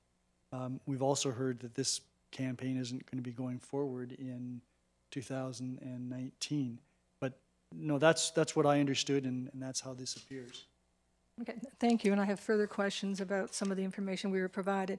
And again, I did have an opportunity of talking to Ms. Grummett today. I also had a chance of talking to Mr. Cookett also today, and briefly to Mr. Jansen in regards to some of these expenses. We did get an expense for the Meridian checking thing, and so I'm going to be asking the people who sit on the EDTC board in regard to some of the visa expenses, Meridian Visa. I know that I did ask for a copy of the visa statements today from, I actually think I asked it before, but I'm not sure on that, but I did ask Ms. Grummett today if we could actually get copies of what actually was charged on visa.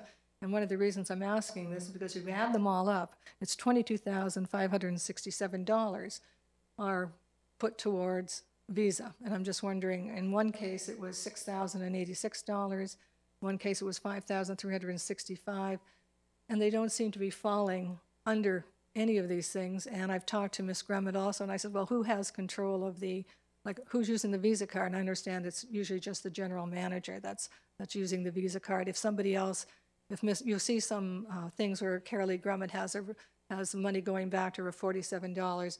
In that case, she explains that if we have to use our credit card, we have to go out and we have to buy something, or we buy something, and we put in a receipt, we then get the money back. So that's not money that Carolee or any of the other employees, I understand, of the EDTC are using. It's strictly the Visa card that I understand is under the control of the general manager. So I'm just wondering, board members, when you saw these bills coming in of $5,000, $6,000 for Visa, can you enlighten me? Well, let me respond to that by putting it this way. None of you on this council see the check register for the municipality, which I see every other week. So I go through it and I raise questions of staff if I have questions. That's because that's my role as the mayor. The role of the chair of the EDTC, I presume, would be to look at the check register that comes in each month. Whether he does that or not, I don't know. But you're asking me for information that I'm in a similar position to you are in, is if I were to ask you, what did you think about the Visa bill that our CAO paid last month, or that he submitted last month? You wouldn't know the answer to that, and I don't know what the particulars are of these Visa bills. If you've asked for copies of them, that's great, because if you weren't, I was going to, so that we could at least have some understanding of what goes in there. But, you know, our CAO would be spending significant sums of money on his Visa periodically, because there are a number of charges that go through, not just his. So it will be helpful if we can see what the entries are. I don't know what the entries are. We don't, you know, interestingly enough, when I was on council back in the last century, we used to go through the check register in a council meeting. It would be many, many pages, and we would raise questions, and there would be maybe 10, 15, 20 questions asked about specific items. That was done away with sometime in the 90s. So that might be helpful if councillors had a better understanding of what's going out. Certainly it might be better if board members of the EDTC had greater access to information, but let me assure you that it wasn't for lack of trying that we wanted to get information, and we're now getting information that previously we wouldn't get. But to answer your question directly, I don't know what's in the visas. We didn't approve the Visa accounts individually. We approved a budget at the beginning of the year.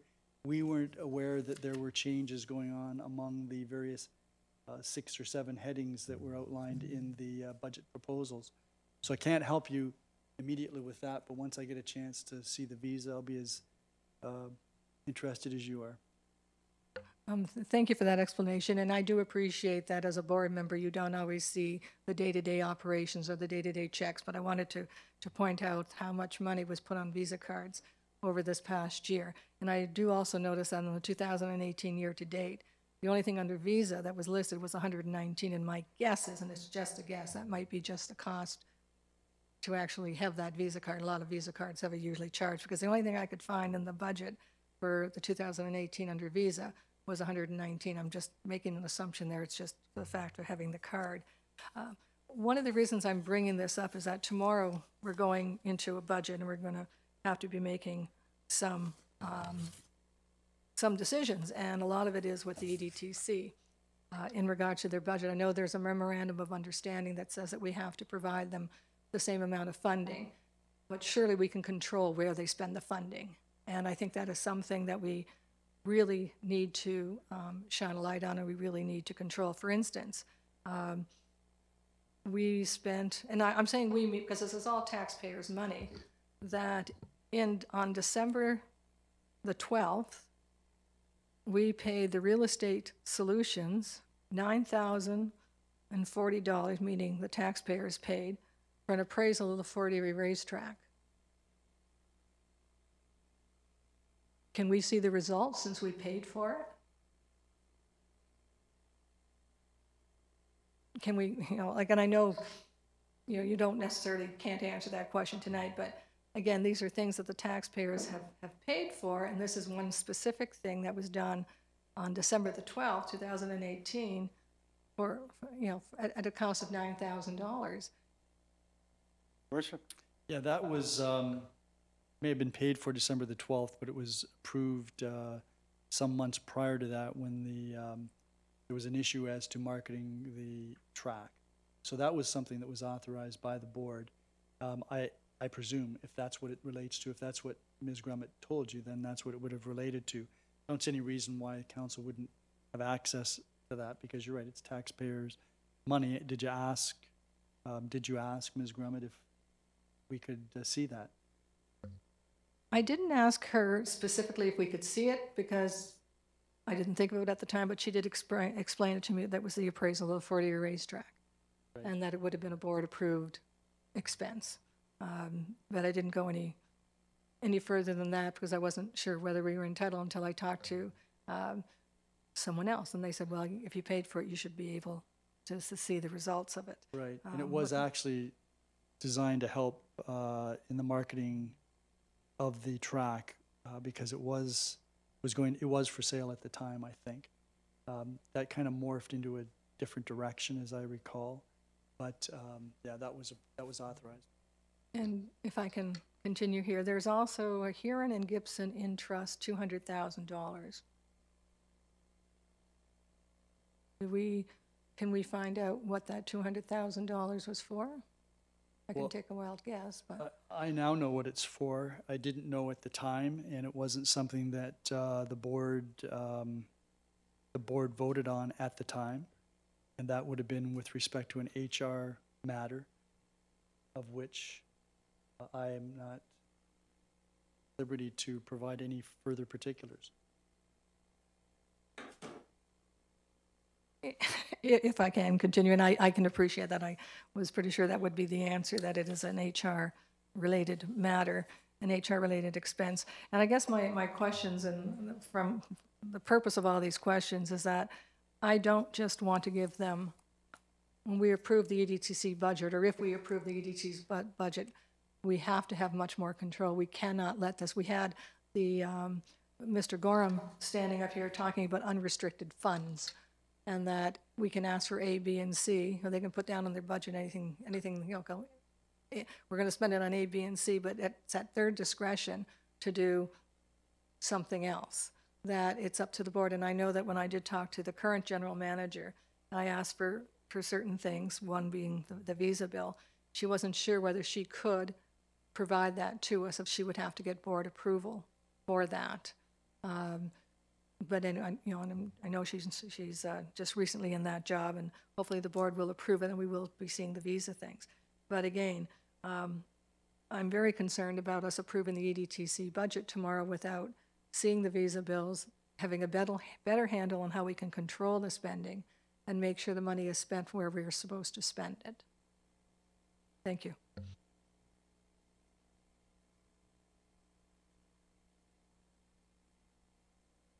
On the new business status report. Seeing none, all in favor? Carry. Your worship? What did we just vote on? What did we just vote on? See, that was good. That was good, Councilor McDermott. It's a good thing you didn't ask for money. They'd had it right out. Scheduling of meetings. I know there's an affordable housing meeting on Wednesday of this week, and I think it's at, I'm going to say 5 o'clock, 4:30, 5 o'clock. Is it 3? 3:30? 3:30 on Wednesday. That's March the 7th. Unfortunately, I'm going to have to miss that meeting, and I know you are too, Councillor Butler. I'm sure they'll manage without us. Are there any other meetings that anyone wishes to announce? Councillor Noyes? There's a Senior Citizens Advisory Committee meeting on this Wednesday at 10 o'clock, and there's also on March the 20th, there is the 40-year non-for-profit housing, which I will not be attending, but Mr. Councillor Dubineau will be attending in my absence. I should also remind everyone that on March the 19th, the Chamber of Commerce is holding its State of Fort Erie breakfast. I will be there. Hopefully I'll see some of you there. Councillor Zanko? Thank you, Your Worship. We have a Waverly Beach ad hoc committee meeting being held here on Wednesday, March the 13th at 5 p.m. in Conference Room 1. Thank you. Any other meetings? If there are none, then how about a motion to adjourn? Councillor Zanko, all those in favor? Carried. That's unanimous.